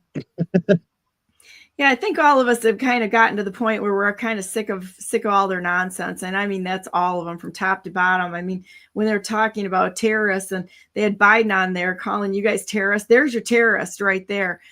Joe Biden, who weaponized and sold the United States out to China, and all that nonsense going on with selling our land and our industry and importing an army to cross our border illegally and enabling this, through NGOs and all that other thing that we're funding. I mean, the whole thing is just one great big crime syndicate. Absolutely. So are there any other details that you can tell people that would pretty much shock them? I mean, I'm kind of shocked about the FBI agent that beat his wife and got picked up, and he only spent 1 day. 1 day, pled no contest on, and they only charged him with assault and battery with intent to do bodily harm, less than murder, and he got 1 day time served, because he's FBI. Robeson, he keeps getting busted doing stuff, and every time they just give him another felony and a slap on the wrist. What's his name? I want to bring a picture of this guy. I want to see who he looks like. His name's Steve Robeson. He's been an informant since the 80s. He did a fraud charge during this thing too. He had a 501c3, and he got a van donated to him, and he sold it, kept the money. They charged him with fraud on that. Slap on the wrist. This guy right here? Yes, ma'am. Huh. He's a con man. He tells you, see, we got hooked up with him because he was telling Bill that that his militia helped law enforcement track down pedophiles. So that's how they kind of got us lured in the van, so to speak. Hey, look at this. Birds of a feather. You got all these guys sitting there together. Wow, isn't that a surprise? You got Hunter Biden on the same page with him just after a search. Yep. Was there anything about oops, sorry. Was there anything about the physical, the looks of the, the planted agents that would have told you they were different than you, or they looked different or anything? Well, they all had bald heads and a giant beard. I mean, them were the FBI agents. As far as the informants went, they all looked kind of, similar to us. Most of them would have a goatee or whatever, but the actual federal agents were shaved bald and they had a beard, that was like a 12-inch long beard. So they fit right in. Yeah, they looked almost like bikers, and that's probably what they were working for before was because I know some of them were actually in, they've always been undercover, so they infiltrate different groups to try to stir up stuff, to make the FBI seem relevant. Have they done that in the biker clubs?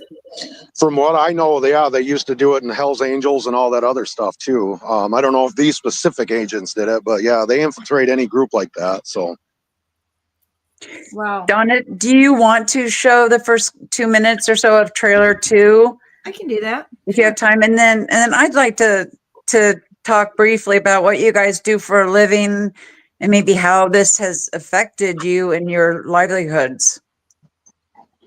Yeah. Well,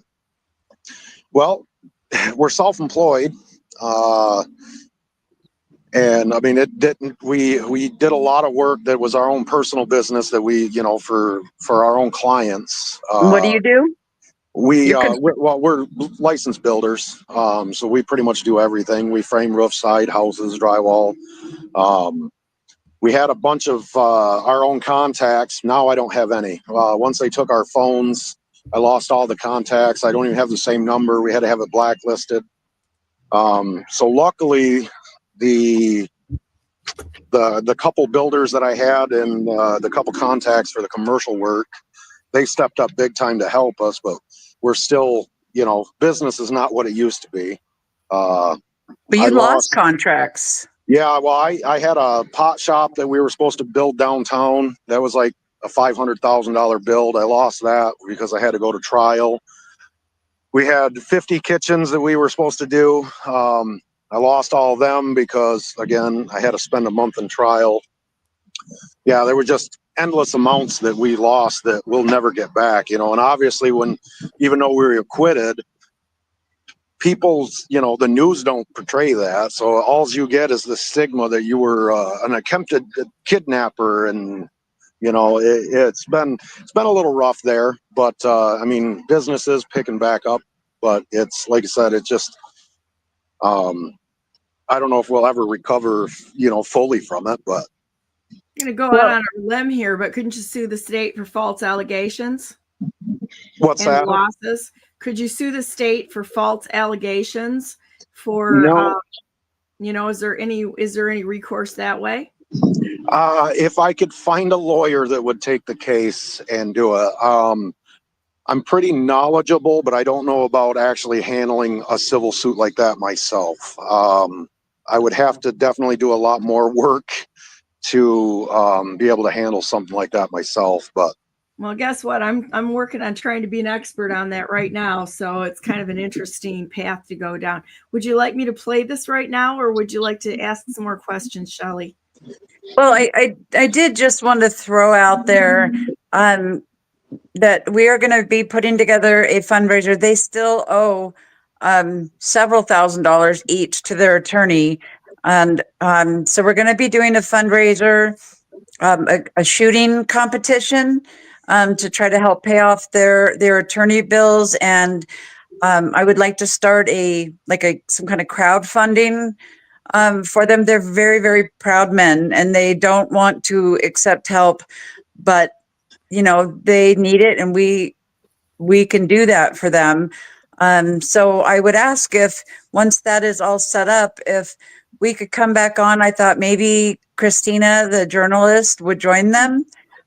She's got all kinds of good, juicy stuff, but she needs a lot of funds to finish the documentary. So if you would help share that, Donna, when that is set up, I would really appreciate that. Would you, Null Brothers, accept that effort? Yeah. Again, I don't like asking for help, but yeah, I mean, I could use it. Okay, so. I got to tell you, this is funny. We're going to just shove it right in their face and have a shooting competition here. And I think you think that's funny, guys. Okay, it's funny. So let's put this up and we'll play it, and then we'll talk some more after this, okay? Okay.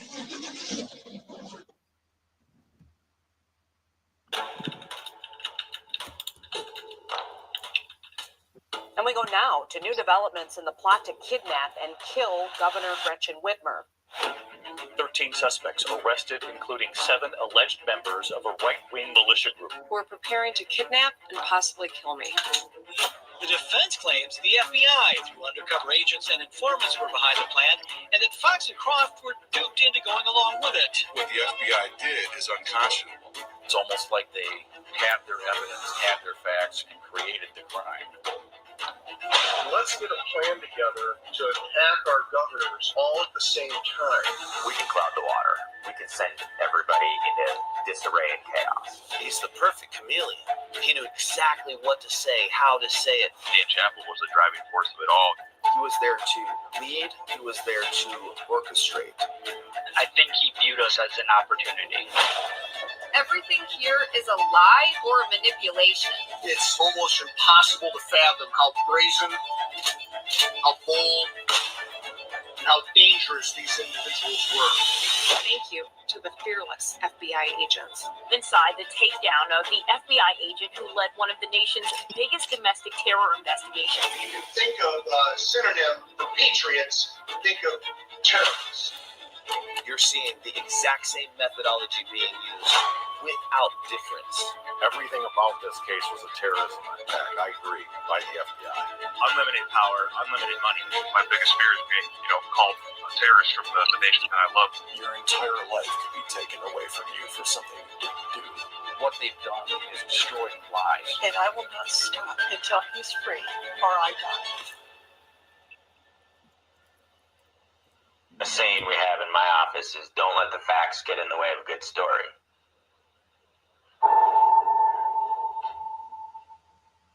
This is like a five more minutes or something. Yeah, now you'll see Christina.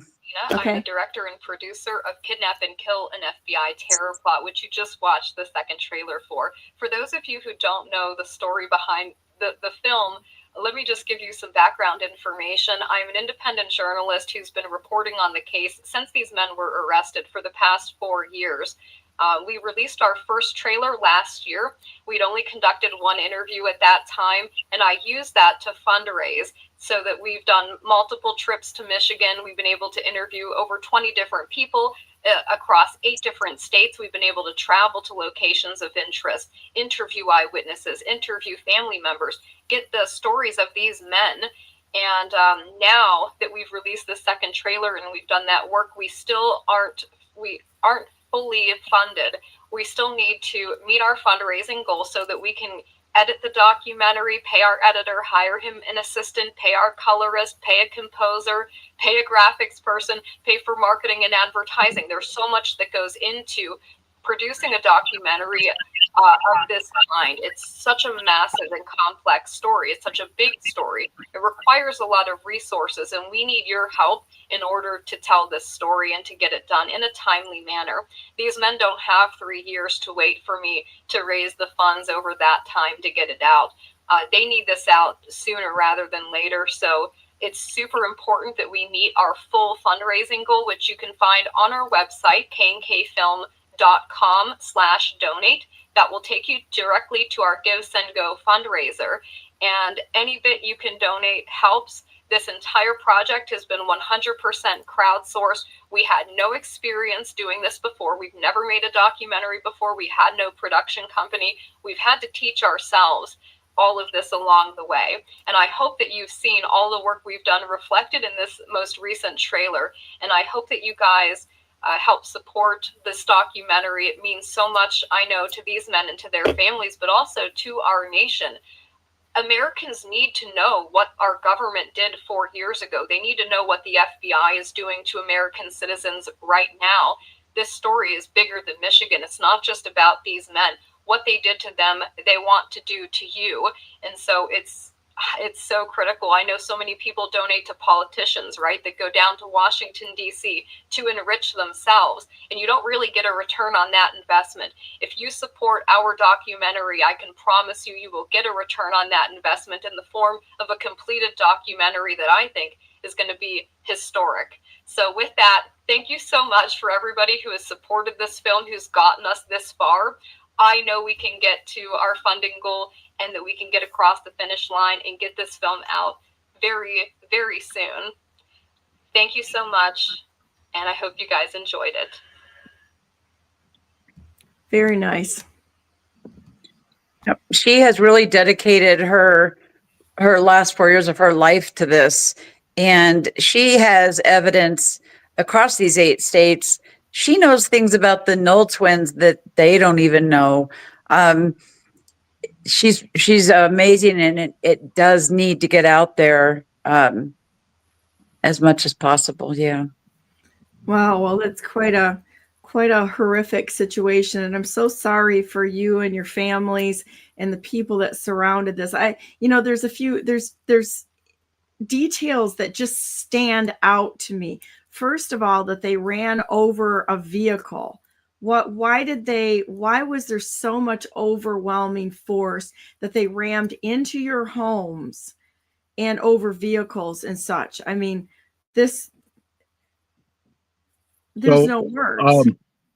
So Christina had told us the second time, I believe, that we met her, that the early reporting was that me and Bill were in Jackson with the Watchmen and had a shootout with the police. So we believe possibly they were actually looking to kill us, to be honest with you.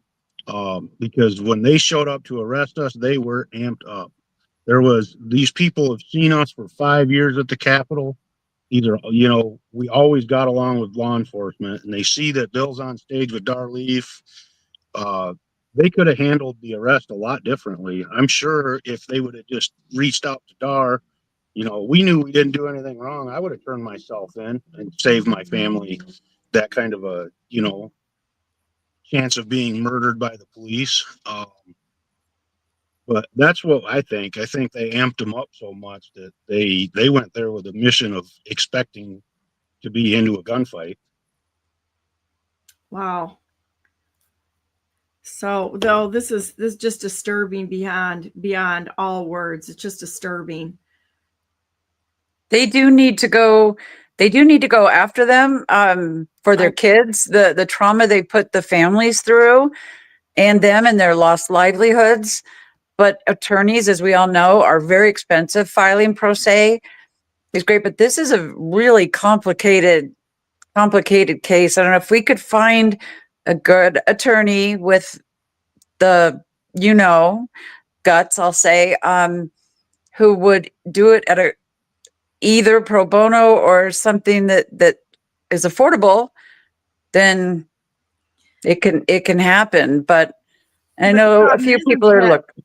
That whole system is just screwed up right now. You've got bar attorneys that work for the judges. The judges only make decisions based on money judgments. 98% of the money of the judgments made are money judgments, and they take 18% to go into the retirement funds of those people that work for the state in the civil action jurisdiction. This is absolutely a crime syndicate that's parading as a justice system. It's organized crime. It has nothing to do with protecting the people. It's how they're enriching it.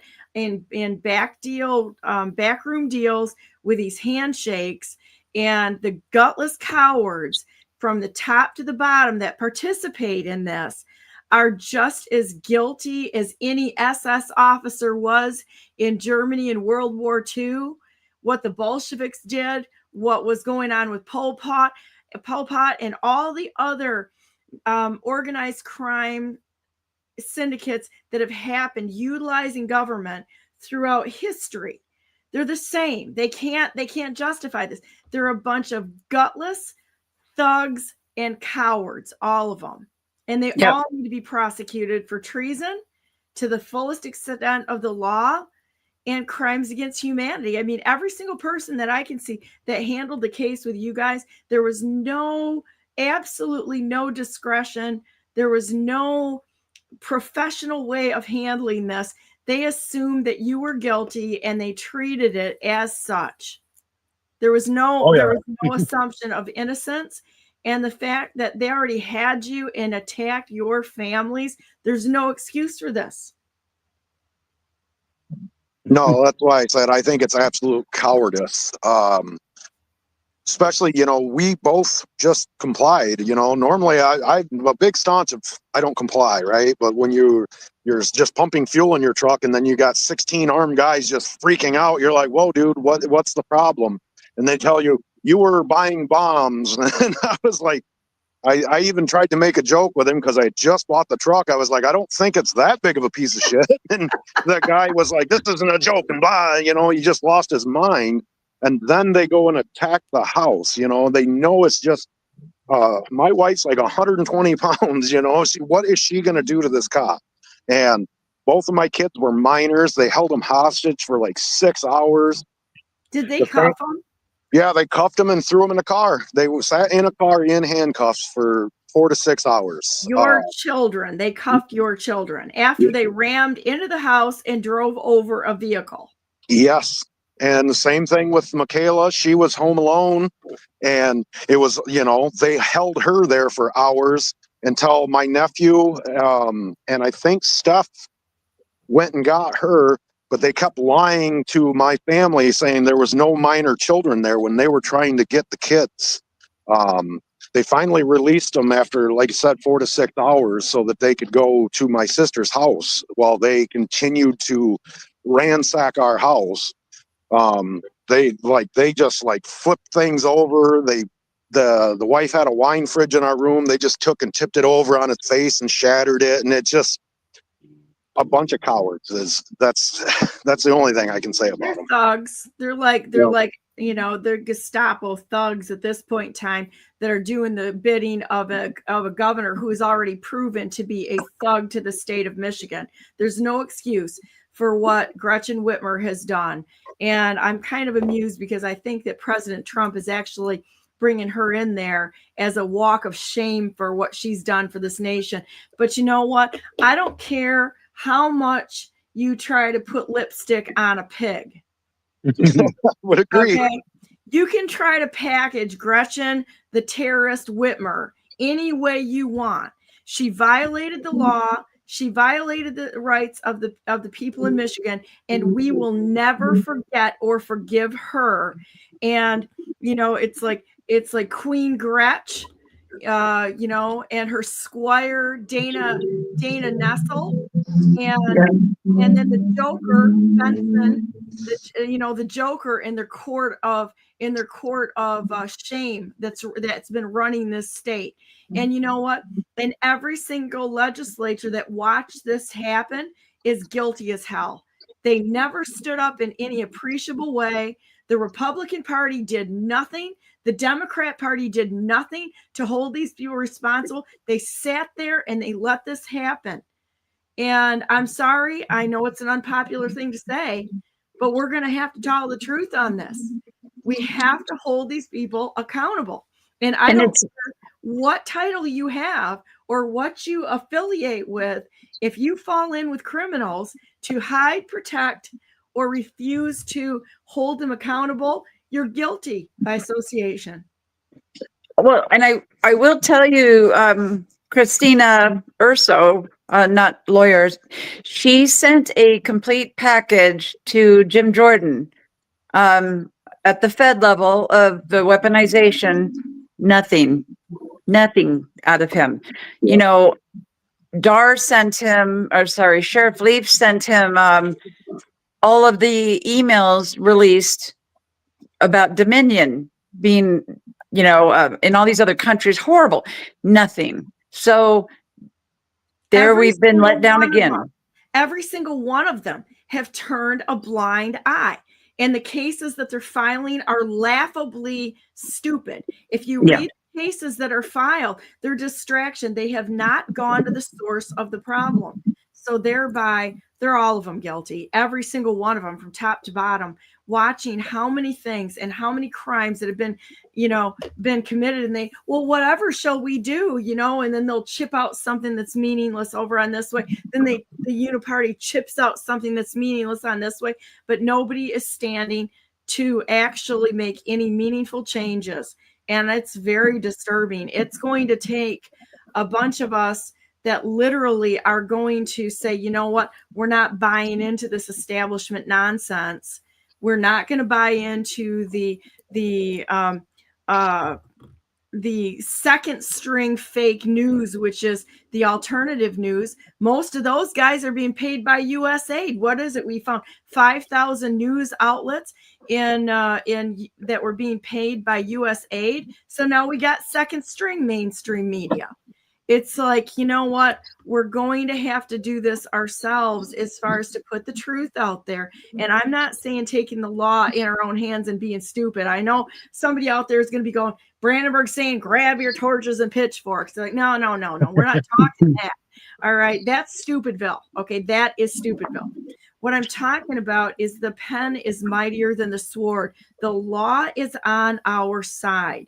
We just have to find a way to hold them accountable and to hold them responsible for the crimes that they have committed. The law states it clearly, and we just need to go in that direction. And I do believe that it's a fixable situation.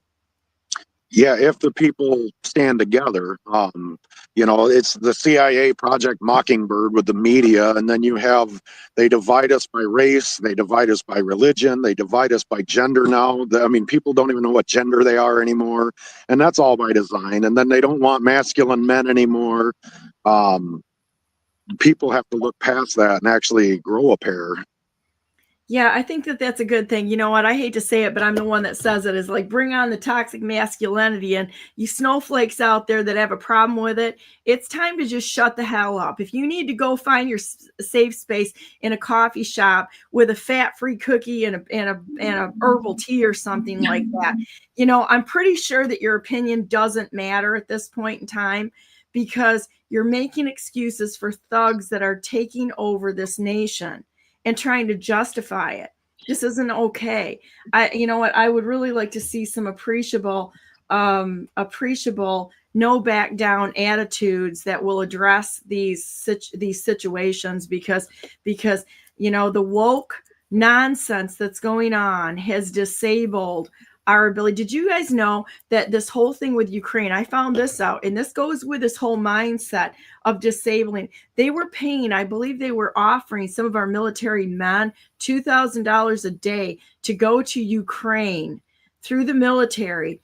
And so the military is complicit in part of this too, because they wanted to put our military men and women in the most danger and start eliminating some of them on a fight we shouldn't have never been in.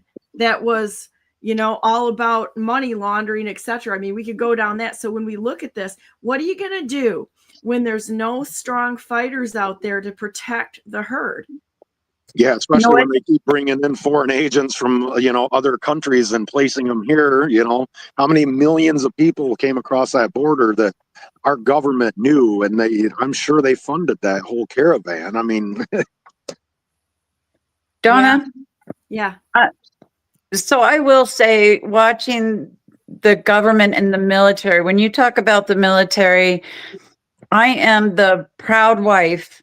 My husband, John Lake, spent 21 years in the Navy defending our rights, putting his life in danger sacrificing our kids, our family time, his everything, to defend this great country. Clarify what I said, what I was saying there, because it's not the men and women of this country. It's the people that are pulling the strings above them and putting us in these worthless, endless wars.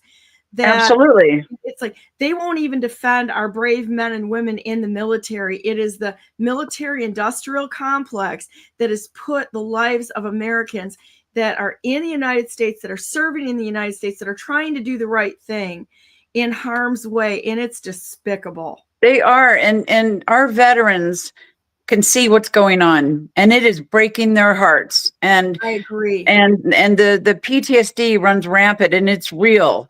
And I'll tell you, my husband and I will never stop fighting to make this right, and to make the military one that actually protects us and our rights and our Constitution. And I couldn't be more proud of our military. My husband, my son-in-law, had just joined the Navy. So I just, to all the veterans and all those active, thank you so much. And we need fighters. We really, anyone who's willing to stand up and just do even a small part to help us. We need it.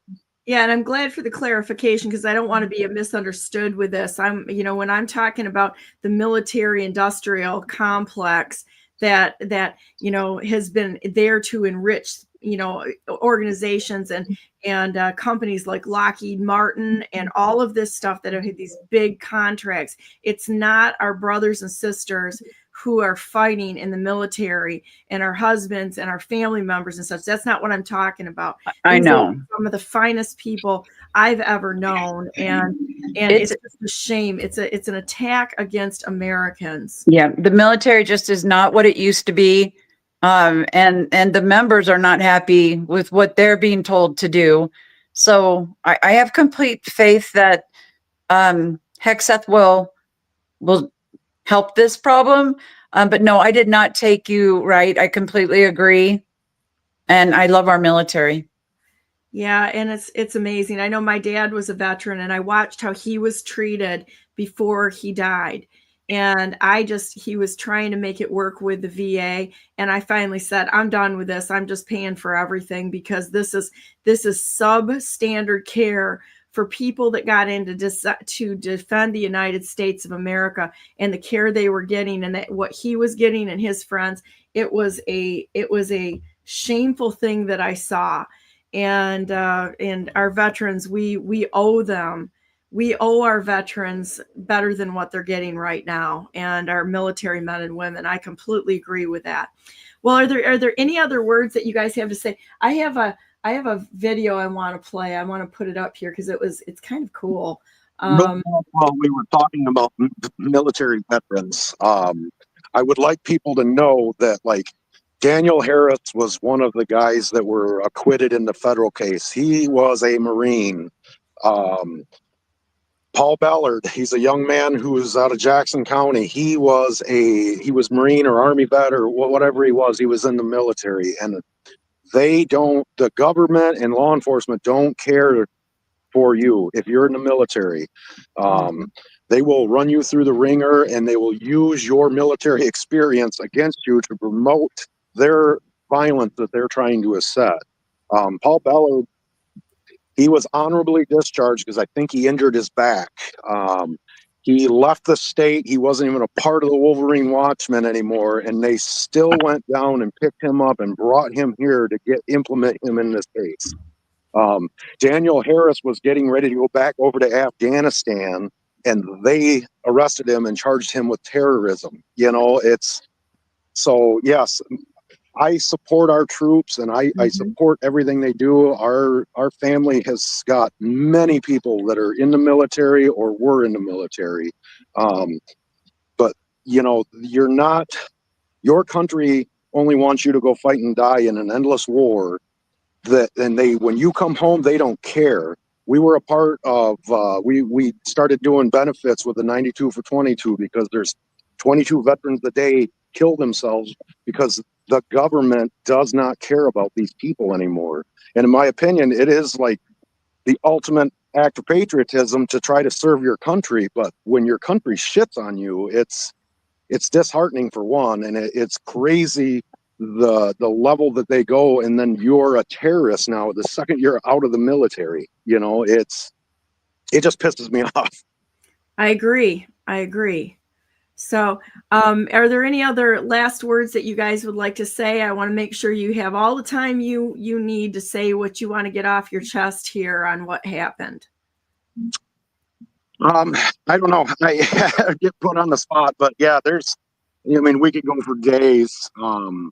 Just the level of corruption, and, you know, watch your back. The crazy thing about this whole case was, even the crazy talk I heard was, you know, I heard more crazy shit said in bars about what was going on than any of these men that were implemented in this case. You know, so when you hear somebody talking crazy, just assume they're a Fed or something, because you don't even have to do anything and they can ruin your lives, and there's no accountability to even make it right. And then, you know, financial gains, you know, if you did sue and get it, I don't know that that's going to put your life back together either. You know, there's a lot of these men that are still sitting in prison that are, you know, I didn't know them, but I don't think they did anything illegal either. You know, they ran through a sham trial with corrupt judges. They're intimidated. You know, some of these guys were scared to death and pled guilty. Others, I think, were actually involved, but it's when you're going to, like, in the federal court, I believe it's a 93% conviction rate. And most of the time they plead guilty because the federal government has endless resources. And they give you a court-appointed attorney who, yeah, I don't know if they're doing coke in the back room with the judge or what they're doing, but they're not there for you. They just want you to plead guilty so that they can make more money on another case. So, you know, my advice is, if you're ever in a situation like this, you definitely got to get your own attorney, and it has to be not within the court system that you're going to. Like in Antrim County, when we got arrested, the Antrim County had assigned us lawyers. We never asked for it. Our lawyers actually had to fight to get on our case. Oh, really? Yes. So when we went through arraignment, some guy popped up on the screen. I didn't know who he was, and they ended up getting him out of there and put another guy in there that was representing me. So I never asked for a lawyer, and they were just trying to railroad everything through as fast as possible. They thought everybody was going to plead guilty, but all of us fought. Wow. In a case like this, you have to testify on your own behalf too, because the government will lie under oath. They proved it. Even in our case, they were doing things with timestamps and trying to change the narrative. If you don't testify on your own behalf, the government just gets to lie to the jury. And when you're sitting there and you hear the story they tell, you're like, man, maybe we are all guilty. You know, I mean, they put forth this crazy ass story. And then when you get up there and you testify and you show them the proof of it, the jury just shook their head. And, you know, that's why we were acquitted. They knew that there was nobody did anything guilty, and they were just trying to push a story. And one of the jurors said something to you even after. Yes, there was a couple of them that could not believe that we were even put through this. Eric Molitor was another guy that he was in the case with us. The jury came out and gave him a big hug and told him, "I'm sorry that you went through this." That was one of our jurors. Wow. Well, there's another point that you brought up is that I think it's important that everybody requires a jury trial when they're unjustly accused, because there's a strength in having and that's the way it's supposed to work. I mean, we're supposed to be tried or go into any of these cases with a jury of our peers. That would be, you know, our peers would be people from the community that actually know the character of the people, instead of a bunch of state and federal thugs that just want to prove a point to subvert. You know, you need to have people that actually know the people involved. Yeah, I would agree. You know, and it was crazy. We're talking about the jury. The FBI, you know, hand selected our jury with the prosecution. You know, of course they did. The FBI manufactures the case, pays for the case, and then they're actually the prosecution of the case, and then they're the witnesses of the case. And then as you're selecting your jury, they got 20 guys sitting off in the corner on computers telling Bill Ralston who to keep on the jury. You know, it's the best thing I've heard about this was like the guy's, he says, if you're a firefighter and you're running into a burning building and you're saving children, you're a hero. What are you when you're the one that started the fire too? So you're not the hero anymore, you know, and they're just doing it for, you know, to prove they need to be existent. And that's why they're going to get a building bigger than the Pentagon now. So it's absolutely crazy to me. Yeah, well, I think we're going to come together and we're still going to be able to learn to fight all this stuff. We just have to keep going. But I really, you know, you guys can come on anytime you want. Just give me a call. If you have time to think about this over the week and say, hey, you know what, there's more things that people need to know about this that they're not going to know. Just, you guys know how to get a hold of me. You have my cell phone. So it's like, you just give me a call and I'll snap the camera on and we'll continue to bring this out there so that people know, you know, in a very real way, some of the hardships and heartaches that you and your children and your wives and your dad that, you know, I mean, this is straight up thug behavior from pretended law enforcement, and it's not okay.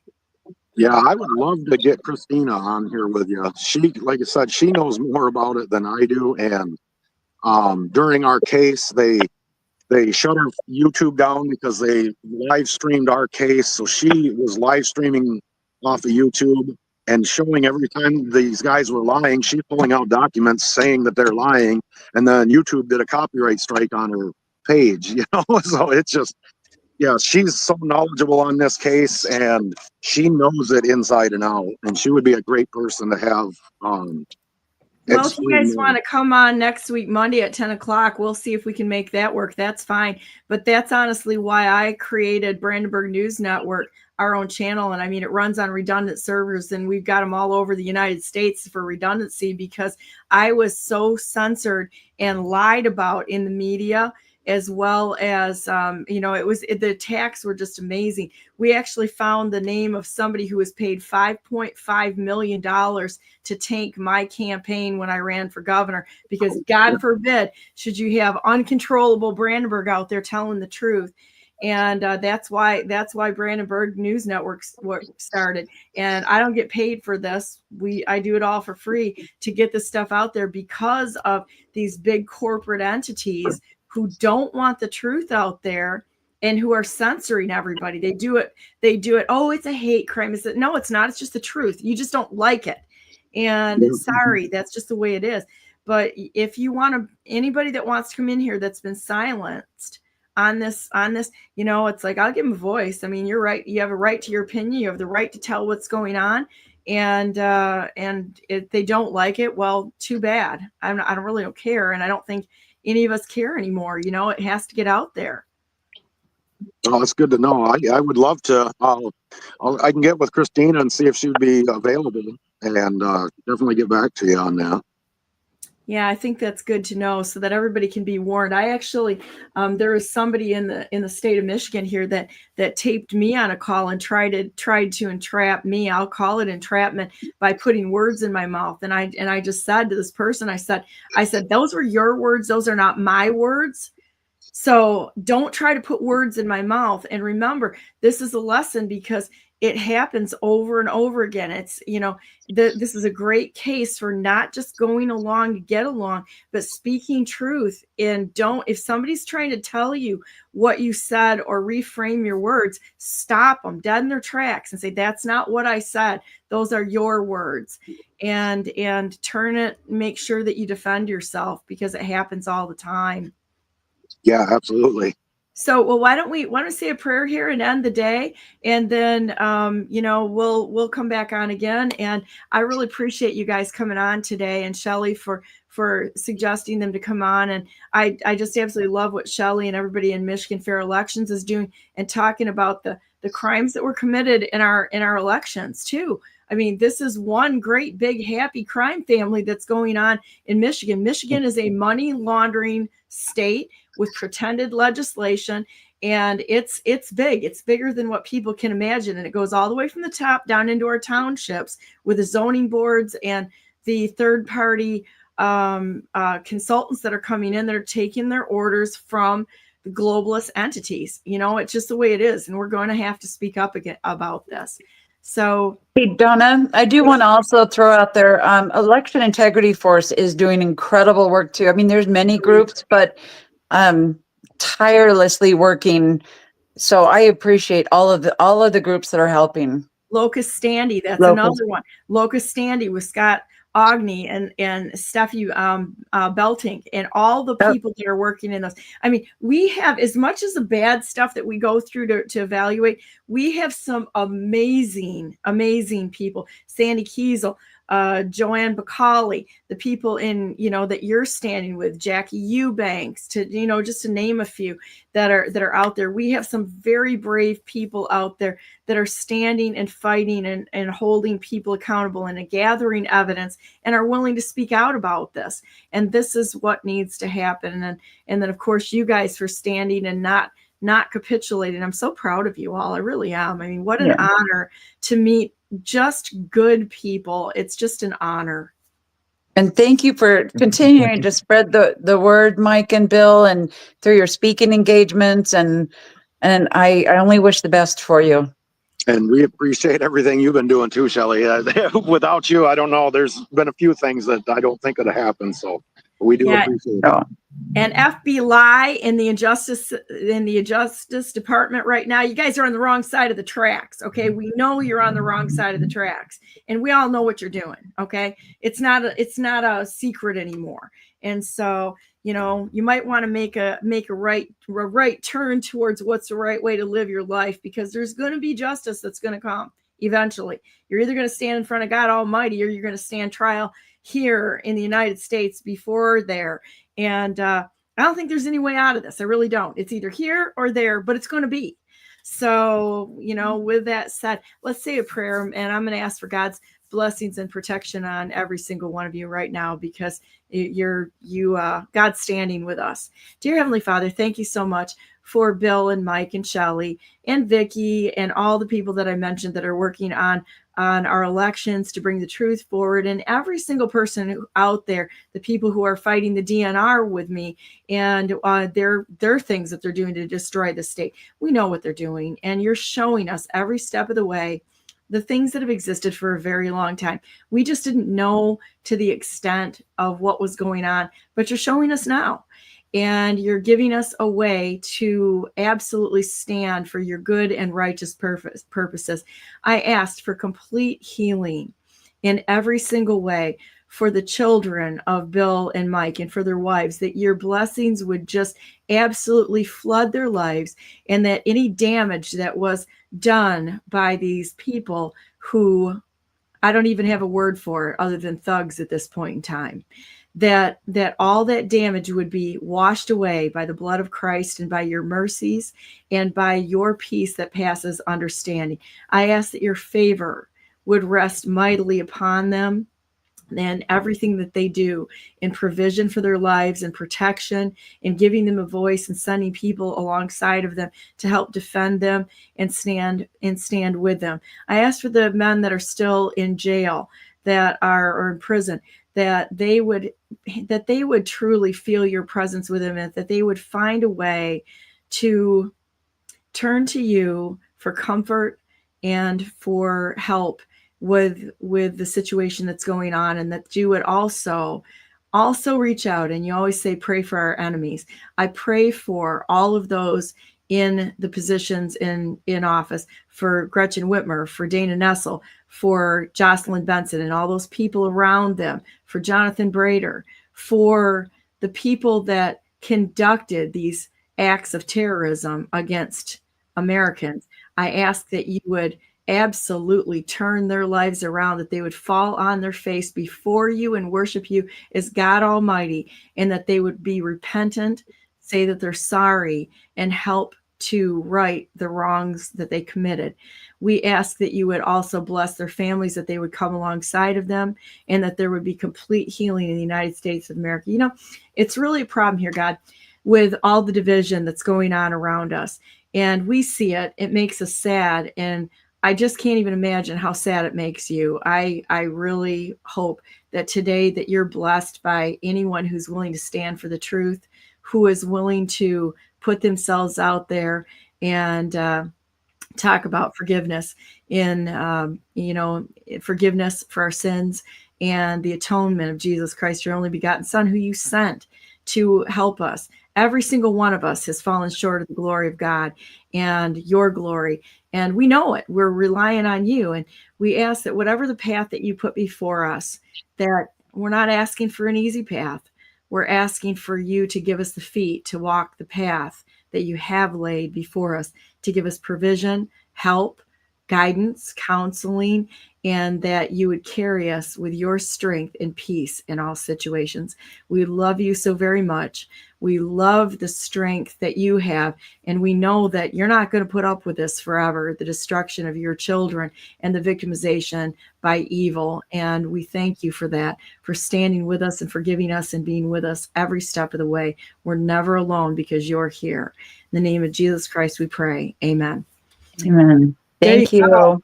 So, well, guys, this is part of my protest. I do it every day. So it's part of the show, boys and girls, we go to. This is my 2022 protest for an illegal non-accomplishment of elections, which didn't happen. And it hasn't happened in many of our elections. So I'm just going to say it. Here's my protest, 2022 election. Bam! Go to brandenburgforgovernor.com because I'm the best non-conceder who's ever not conceded in the history of the United States of America. And I'd like to have a discussion with Donald J. Trump, President Donald J. Trump, the rightful president of the United States, which was so ever since 2020. And we're going to do it in cowboy boots and see who wears it better. I win. So thank you, Donna. With that said, everyone, God bless you all. God bless all those whom you love, and God bless America. Make it a great day. Stand for what you believe in. Refuse to step down or stand down. Refuse to capitulate, and never fall in league with a lie. Once they got you through coercion and blackmail. Stand and never make that mistake. And so stand the line, guys. I'm going to go ahead and end the stream. I'll see y'all tomorrow. Be on with John Tater, studying the Constitution. And so have a great day.